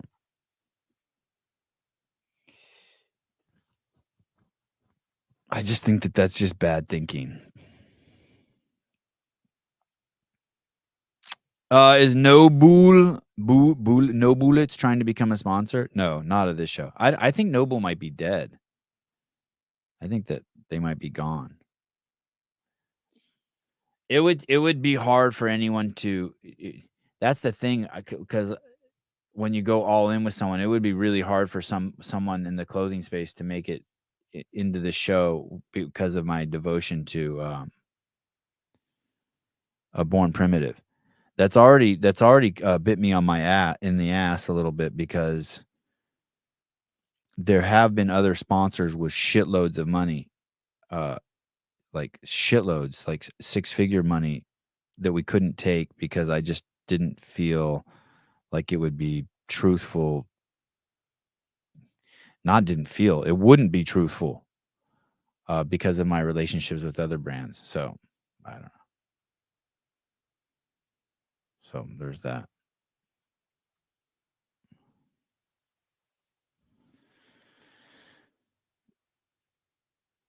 Born Primitive makes better shoes, but Noble shirts perform and feel better. I cannot wear any of the Noble shirts. They don't perform or fit good on me. I get crazy compliments when I wear the Noble shirts. The Born Primitive shirts. Crazy compliments.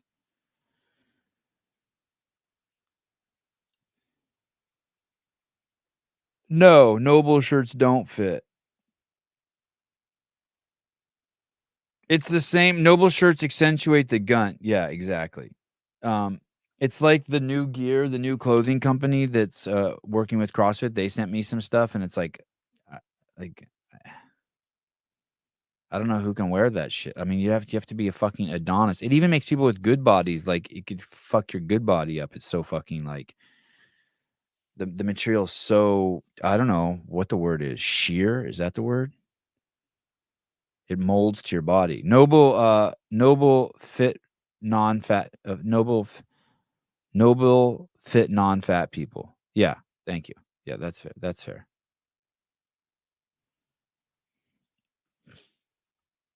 I think Noble's just a shit company, because I think I don't trust any company that was a brand before they had a product. That means that all they care. That means all that they care about is making money, right? And I don't think that that's all you should care about. I don't think you'll have any longevity doing that. And they're proud of that. They openly say that. And then on top of that, if you are a brand company, okay, then let me judge you on being a brand. You enforce that all your employees took the injection. Shitty brand. Shitty brand.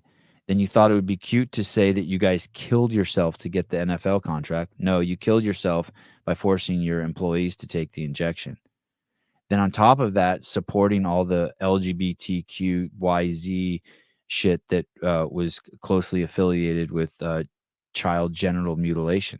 Like, what a shit brand Noble is. What a shit brand. I mean, so, and then on top of that, most people did hate your shoes.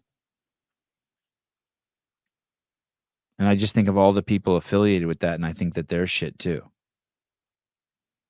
I mean, that's I'm not making that shit up. Yeah, all that. So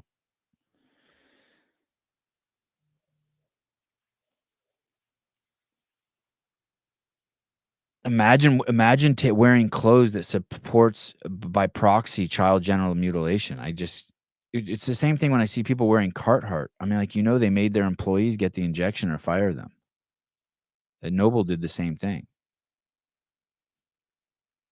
I just don't want to. I just don't get giving your money to that. Did you see Chris Cuomo got vaccine injured? The CNN guy. The guy who supported the enforcements of the vaccine and talked shit about people who didn't get the vaccine. The people who his brother was the governor of New York.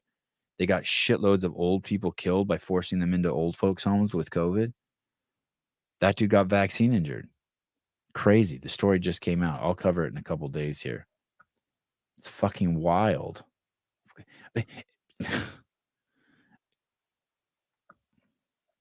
Of course he got vaccine injured. Of course he got injured. If you got the shot, you got injured. Of course he got injured.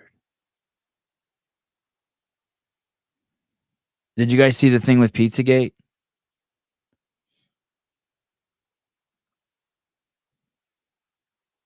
I didn't even know what Pizzagate was. This is great. This is great. Non-Christian. Former senior policy advisor of the Obama administration has appeared in court in Britain charged with child sex offenses. Rahamin Rami Shai, 46, who coordinated the U.S. government strategy to combat terrorists from Al-Qaeda and the Taliban, is accused of arranging and commissioning of child sex offenses, court documents reveal. He's also charged with possession of 2 Category C indecent images of children and possessing a prohibited image of a child. Shai, a U.S. citizen who lives in New Jersey, worked for the White House under President Barack Obama and Secretary of State Hillary Clinton. Blah, blah, blah, blah, blah. This was the, I guess, I forget what Pizzagate was. I just read about it yesterday, but it was somehow related to some accusations that the Clintons or whatnot. Oh, look at clock. Pizzagate was legit. Anyway, this guy was on the forefront of saying Pizzagate's just bullshit conspiracy theories. And here we are 4 years later, and he's fucking getting busted for diddling kids. Holy shit.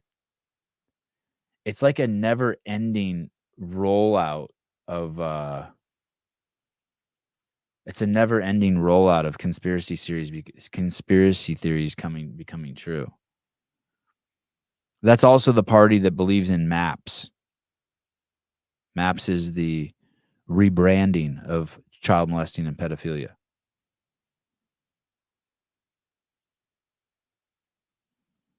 Fuck blame, and they just want it to go away, Mr. Como said on his show. Eponymous show? Eponymous?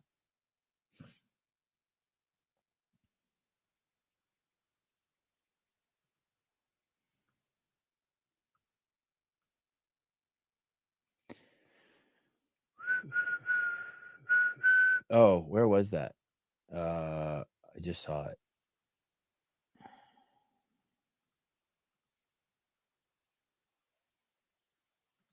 Oh.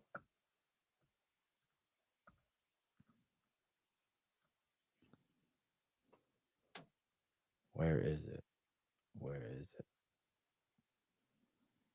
Poland public school attacking a police officer. Best titties. What is this one? Best titties. Did I already play this one? Oh, no. You guys want to see this? This is funny. I played this before, but I got it on here again. Might as well just enjoy it. Sometimes you got to watch stuff twice. Here we go. This is old. I just said a jugs. Elizabeth Warren or Kamala Harris? I'll go with the white chick. Do you go with the white titties? Why is it that you take the white gazumbas over the black titties? Her ideology is not breast-like.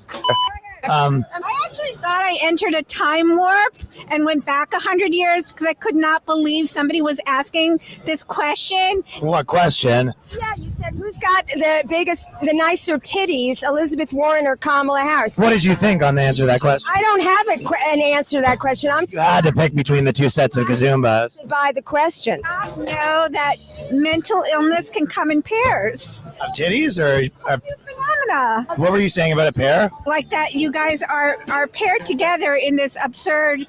I'm an anti-porn activist, as a matter of fact, but you're not going to get an interview from me about the subject because I want. What's your favorite anti-porn? Is it people's aunts? Your mother would be very ashamed you're doing this kind of work. Who do you think has a nicer set of jugs? Elizabeth. Yeah, she checkmated him on that shit. That was unfortunately. First of all, you're an idiot if you think Elizabeth Warren has nicer tits than Kamala Harris. That's just stupid. But it's pretty funny. It's crazy. It's crazy that people would even engage him on that, but it's so funny. He's so sharp. I like it when he says that. Auntie porn.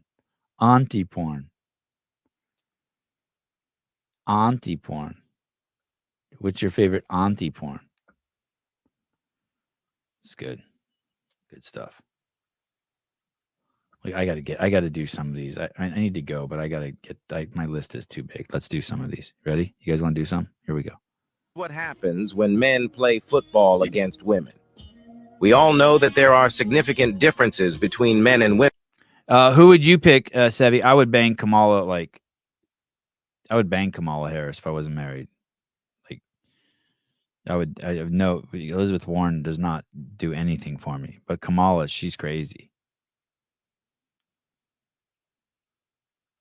Women, but women still think they stand a chance against men. So here's what happened during this encounter. The United States has won the Women's World Cup several times, but last year they wanted to play against men. Wrexham thus sent its old players into retirement, and the women were very confident and thought they would destroy the old men. But it didn't go as planned.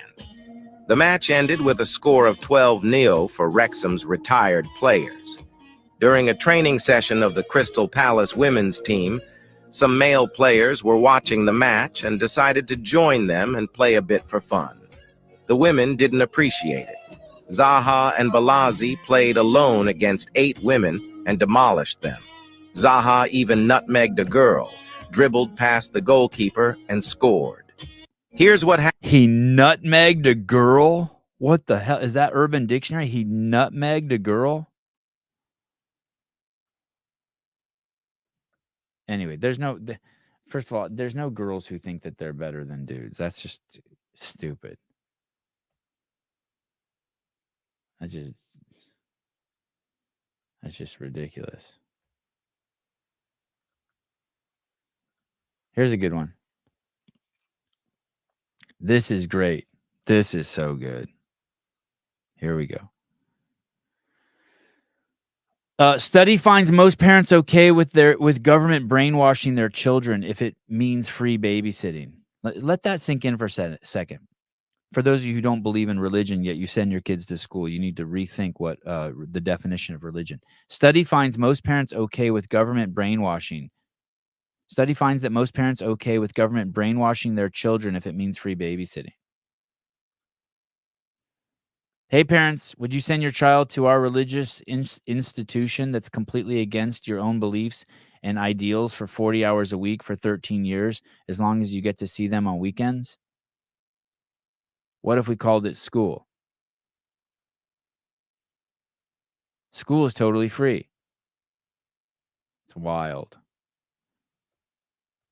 It's all word fuckery again.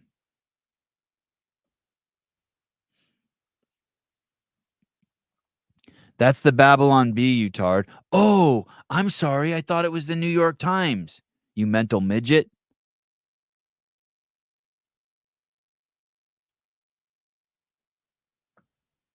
Yeah, today is... oh, shit. Did my mouse die? Connected. Riley asks, what is Sevan on today? Recycling stuff day. Yeah, recycle day.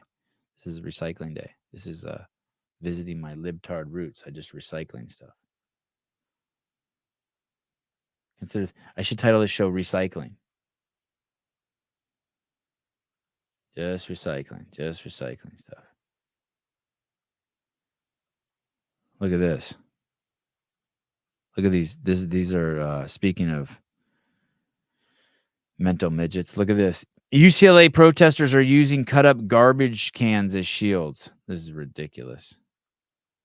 Seriously, they were looking at police officers, particularly black police officers, and accusing them of being the KKK because they didn't want to be taken away, and I guess they were trying to flip the switch. But the idiocy that you see on your screen right now, did you see the guy run underneath? Look, they're trying to get beyond the police tape here. I mean, what kind of instruction are they getting? Craziness right now. I mean, seriously, they were looking at police officers. Oh, I know it's fine. Our future's fine. These are just idiots. Yeah. These are just idiots. We're fine. Don't worry. We're good. We're good. We're good. We're good. It's all good. It's all good. Everything's fine. It's all good. It's all good. We're just focusing on the negative here, but it's actually all good. Here we go. That this man recently performed at a Renaissance fair for Ramona Middle School in Laverne, California, for an audience of 7th graders. Allegedly, the on-campus performance was not explicit, but according to parents and teachers, he instructed students to follow him on Instagram, so some of them did. And what they found was a bunch of this. And more pictures and videos talking about fetish. One student dropped a comment saying, "Hell no, don't ever come back to Ramona." The performer then responded, "Ha ha ha ha," or "What do you think you're going to do about it, little boy?" The communication then went back and forth between the parent and the school board and the principal. And the principal actually wanted the student to apologize to the performer, but then retracted it. It's a very messy situation. My biggest question as a mom, how could the school administration not vet this performer's online profiles before hiring him to interact with minors on taxpayer-funded property? Makes you wonder who's showing up on campus at your kid's school. Dang. All right. Well, there's that. I should do a whole show on just public schools. Like, why? Why?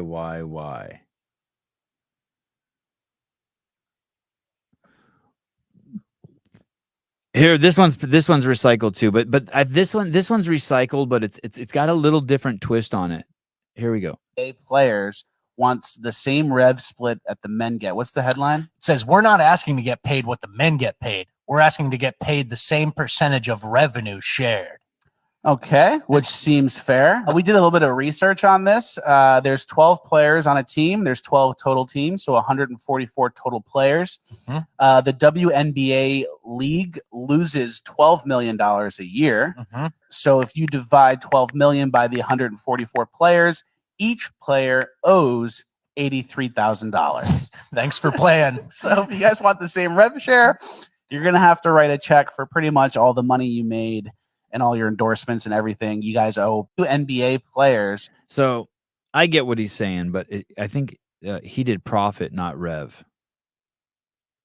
Slight difference, big difference, but either way, you get the point. The fucking league isn't making money, is the point. And clearly, anyone who would say we want equal pay as the men based on how much money the league makes has no fucking clue what they're talking about. For those of you UFC fans, this happened last week too. I think this happened in Brazil. This is Daniel Cormier, a two division world champion in the UFC.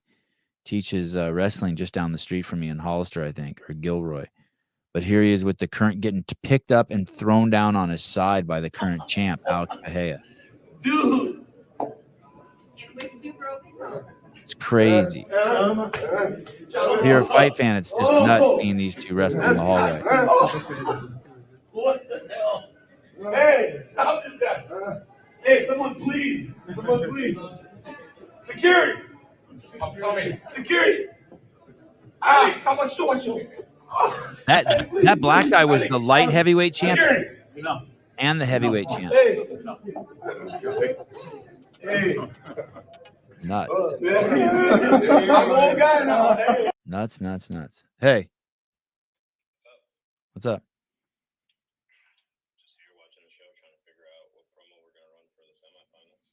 Oh, yeah. Semifinals are going to be wild. I'm getting excited for semifinals.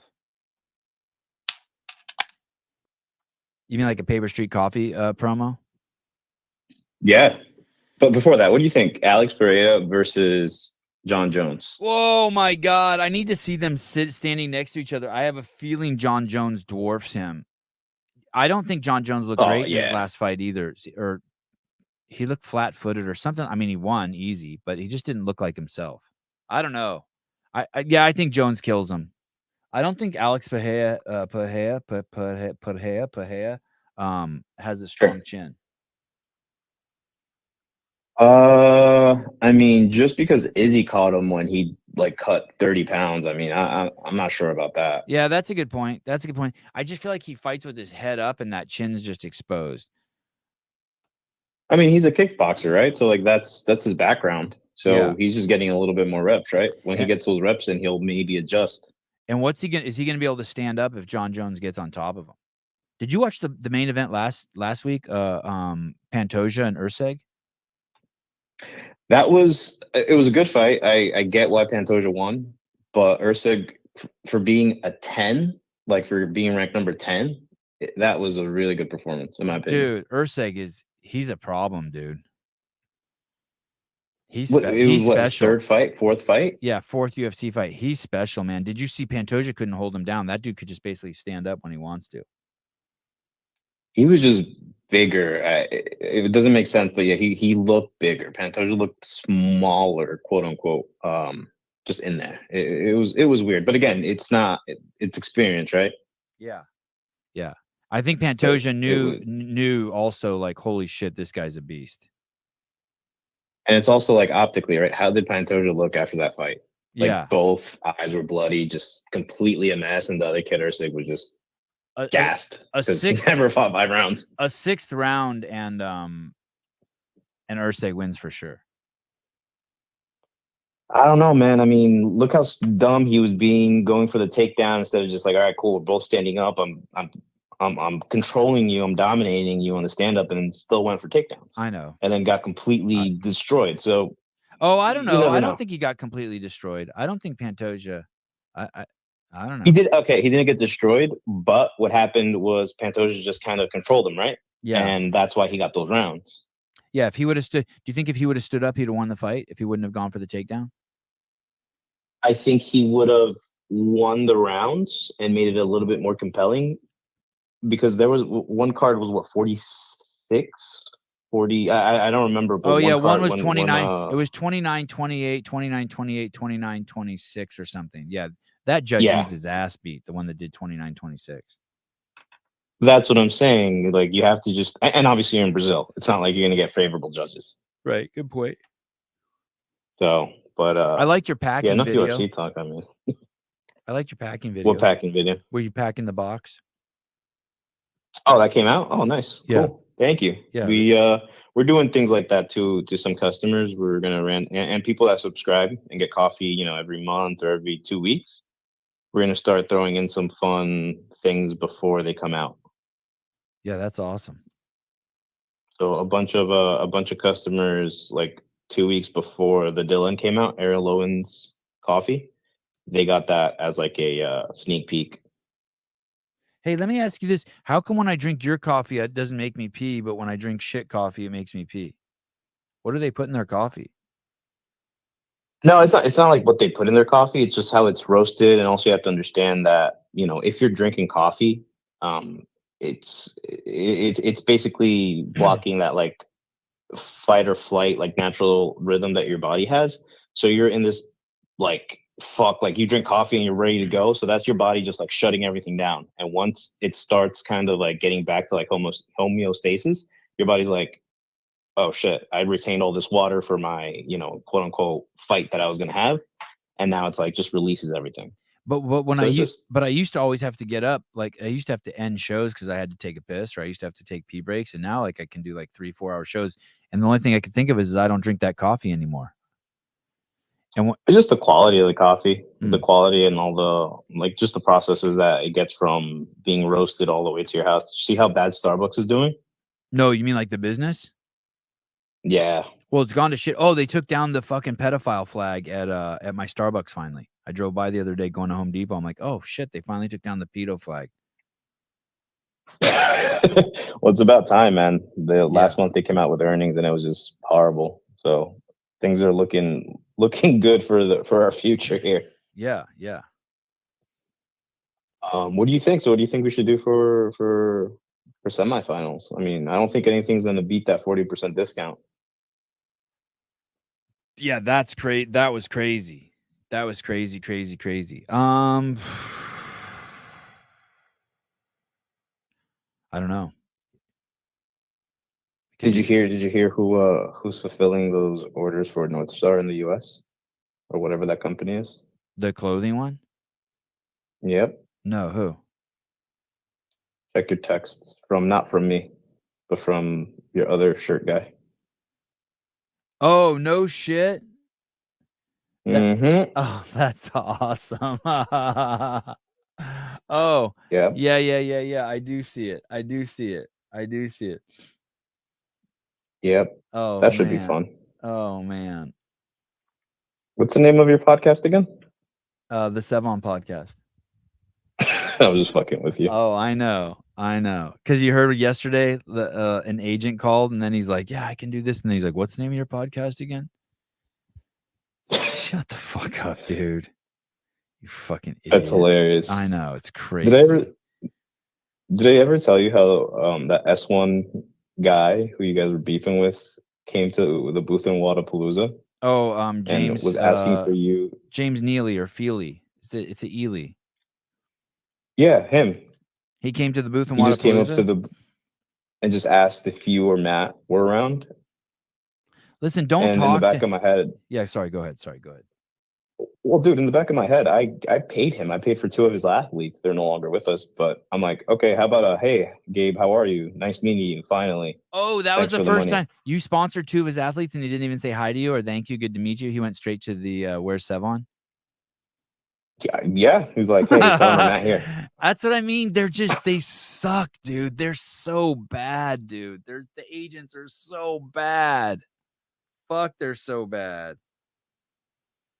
Hey, you and your athletes will not be. First of all, athletes, remember your agents are what have you done for me lately? Like they will not be.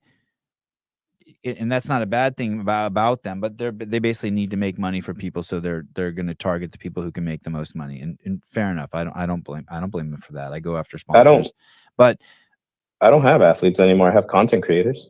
But that's interesting. But if your agent's doing shit like that, your agent sucks. How shitty is that? Like, your agent shouldn't be worried about focusing on the negative. And second of all, I don't want to talk to any of you guys. Talk to Souza. Souza's the buffer between me and D-bags. If you're a D-bag, don't talk to me. And if you don't know you're a D-bag, if you're not sure if you're a D-bag or not, then just throw yourself in the category of D-bags. Like, please do not waste my time. Like, I mean, it was a super selfish agenda. He's like, hey, where's Matt and Sevan instead of, hey, Gabe, that's all. Which thanks, athletes of his do you sponsor? Can you tell me, or did you sponsor? To be honest with you, I don't know. Oh, I don't. Yeah, that's. You don't know, or you don't want to say? P-dog. You don't want to say? That's a P-dog question. All right. That's a Paulina question. I'm not. I don't know off the top of my head anymore. The only thing I have in my head is opening up Nashville and bringing in better coffee, which we're doing currently. Oh, when does the Nashville store open? Oh man, everyone has been asking me that. I think July 1st might be the grand opening. It's just we have a lot still to finish. A lot is done, but there's just a lot to finish. I hear my phone ringing. I just don't see it. Sorry, go ahead. Are you gonna fly out to Nashville for the opening? No. That's awesome. Fuck, I wish I could go to the West. I wish I was going to be at the West, but tell me the grand opening date again. I need to write it down so I can see it. Oh, dude, July 1st. That's never. I don't think it's going to be July 1st. I don't even know what date that is. Okay. Oh, dude, here I would like this. Can you do this?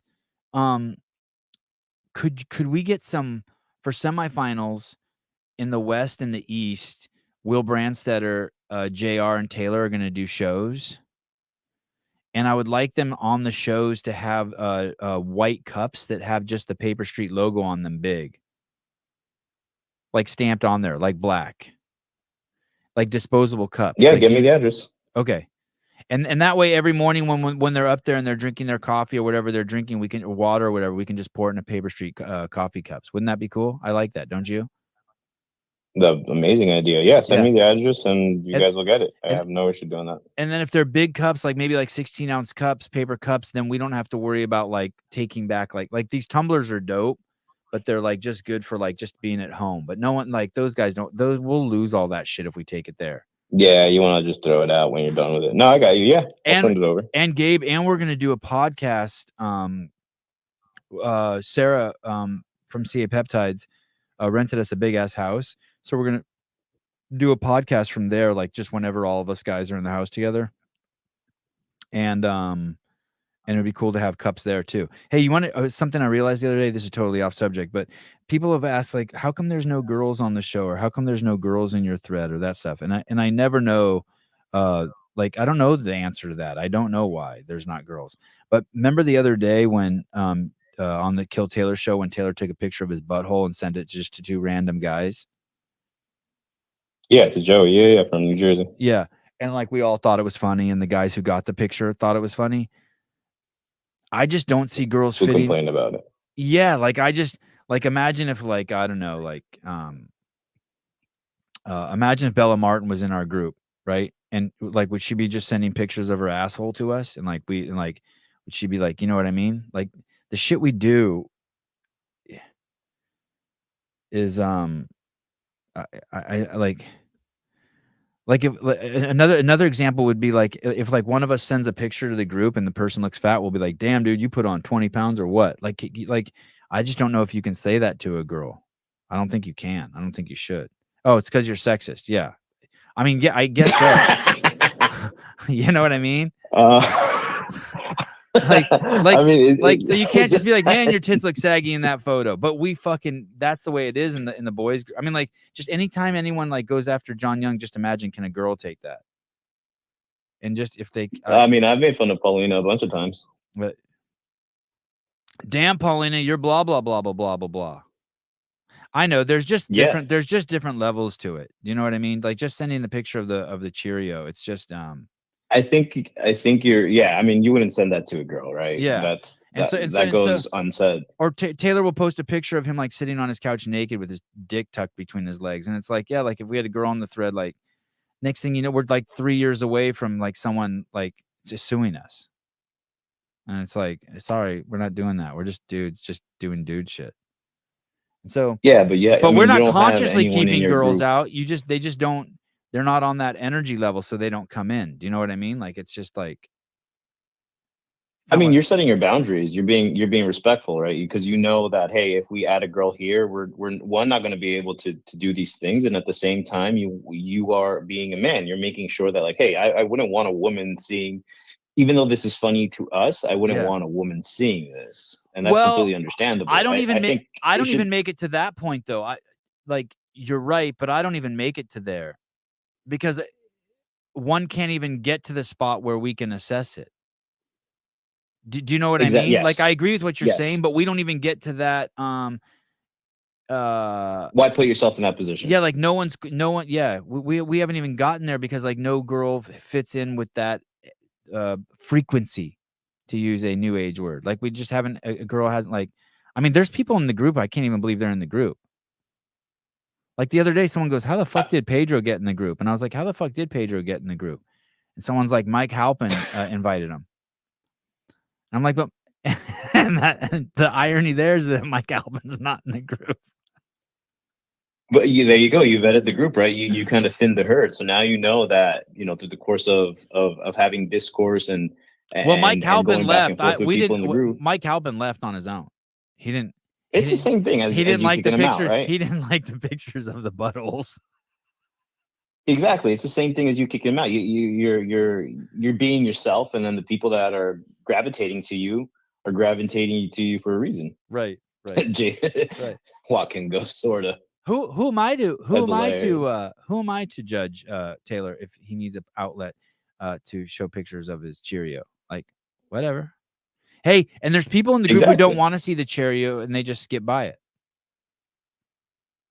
Yeah, there's people that don't look at it, and there's people that are gonna go and say, "Hey, I'm leaving because I don't feel comfortable," and that's fine. There's no wrong way to do it. Right. You're just covering your own bases. Like worst case scenario, you have someone that goes to tattletale to a CEO of a company, that says, "Oh, look at this chat," or et cetera, and then you're screwed. I mean, you of all people know how stupid people can be and fabricate stories. Uh-oh, someone just sent me a picture. I wonder if it's of a butthole. Jesus. Oh God. I hope it's not Taylor's. No. Oh yeah, someone sent this meme. It says it's a girl saying to a guy, "Am I fat?" And the guy says, "Oh my God, no, you're beautiful." And then it's a guy asking another guy, "Hey, dude, am I fat? Bro, I know 5 fat people and you're 4 of them." Yeah, it is like that. It's like that. Have you Yeah. ever stayed in the same place with Taylor? Is this the first time you're gonna stay in the same like Airbnb as Taylor and everyone? Yeah, I can't even actually believe I'm doing it. And you know what, dude? To be honest with you, there is probably a 50% chance that I end up like staying in a hotel or something. Like at the last minute, I see these fucking disgustoids, and I'm like, "Fuck this." Dude, But- don't do that. That's the best part is hanging out with everyone. I'm trying. Don't to be think that of- person. I'm trying to think if I've ever met Taylor in person. Probably not. Were you there when he got squished by the pig at Dave's? No, I wasn't allowed on site. I don't know if I've ever. Was he at the games this last year? Oh yeah, you fucking met him. He was there with Michelle. Who's Michelle? That's his wife? No, one of his athletes. Oh, that's only right. athlete- That's his right. athlete that I made it, even yeah. filmed them. You're right. Lizzie. Lizzie's his wife. Fuck, I'm fucked. I shit the Yes. bed with that. I hope she's not listening to the show. She probably is. Lizzie's cool though. How about Ellie Hiller? You know who that is? Zero clue. She was on the Glinton podcast the other day, and I think I posted the clip. I'm so easily swayed. If someone likes me, I just love them. Let me see if I can find this. Can you hear if I play something? I wonder if you can hear it. If I play the audio. Yeah, go ahead. I'll figure it out. If you can hear it through the phone. Let me see. My account is getting, I think, shadow banned again. Yep. I got 2 comments pulled down for hate speech the other day. Stop hating, man. Yeah. I wasn't even hating. I was just like it was just anyway, here we go. Well, listen to this. This is on the Glinton and Things podcast. Listen. We're definitely here with Ellie Hiller, who I met on By the way, this chick's hot as fuck. Instagram and we met through the Sevan show. So super fun. Surprise, surprise. I know. Big shocker. Everyone's favorite, whether they admit it or not. You know, some people give him a hard time, but I'm like, I think it's the best media there is. Yeah. I didn't even I had to listen to it 3 times to hear what she said because she's so fucking hot. Do you know who now? Can you see your TV now? Do you know who she is? I hope Yeah, you know what's funny? And I hope she totally fucking forgot I have I a hope meeting she at wins 12. the games. Yeah, go ahead. Oh, you have a meeting with You know her what's at 12? hilarious? Yeah. I have a meeting with someone at 12. I totally forgot about it. But you know what's funny? And at 12 my time, so now. I censored myself. Every time someone brings someone new up, I always go, are they hot, whether it's a guy or a girl? Yeah. And I censored myself. And I'm glad that you said it before I good. saw the video. Smart. Yeah. Because I'm like, wait, I can't be letting people know my deep intrusive thoughts. She plays tennis? Yeah, and she's a mom. This chick has kids. Training for Mom League. Dude. We sent a message. Apparently, we sent a message. There's Paper Street Coffee. Good job. Oh, you did? People who do my Where do social you media. Oh. Where do you see that? The Paper Street Coffee in one of her posts? In the tennis post. Oh, that's awesome. I didn't even see that. I was just looking at her skirt go up. Hey, look at this. She's with like 2 of my favorites too. I love Shelby Neal and I love Brandon Luckett. You know what's the coolest thing about Brandon Luckett? I've never met him. He went to Las Vegas to train with underdogs, and now he orders coffee. He pays out of his pocket and orders coffee. Like that's who we want to support. Like an athlete like that. Like if he reaches out, and I've seen him buy coffee from us multiple times, never asked for free shit. Like that's a fucking good dude. That's the type of person I want to get behind him. That is a good dude, and he's No smart. diddy. Hey, look at this. Extremely Ellie. smart. All right. Ellie was at the Crucible last year. Oh, look at that. There's Paper Street in the background. Oh, damn, you're good, dude. You're everywhere. All right, let me go before I disrespect whoever's supposed to be on this phone call with me. I'll talk to you, man. I love you. We'll figure out the discount later. All right, Bye. later, dude. Thank you. Look at there she is with her husband. I want to see where are the kids. How old are the kids? Where's the kid?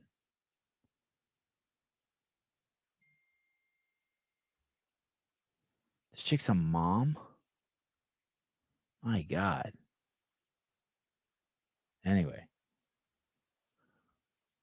Ellie's a good dude. Yeah, I just like someone who likes me. Whatever. I'm good with that. That's enough for me. We're at the 50-yard line.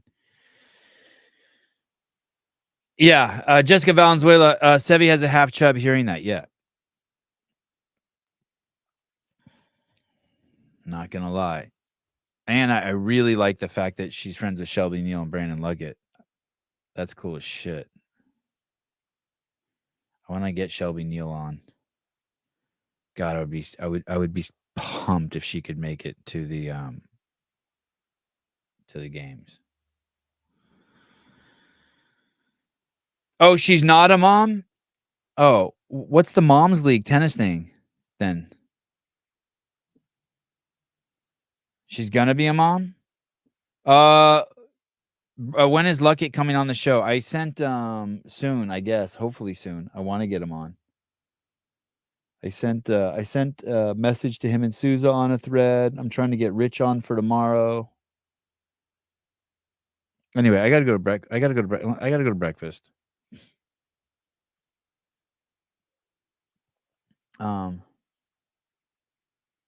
Oh shit.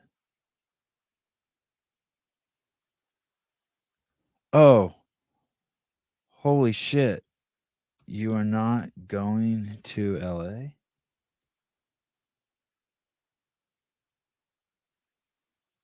Okay, I gotta go. Love you guys. Talk to you guys soon. But what's today? Tuesday? You can come to breakfast. Text me or DM me, and I'll tell you where we're going. You can come. Nothing's wrong. I just want to go to breakfast. I want to go to breakfast with Greg. And I want to see my kids too. All right. Talk to you guys soon.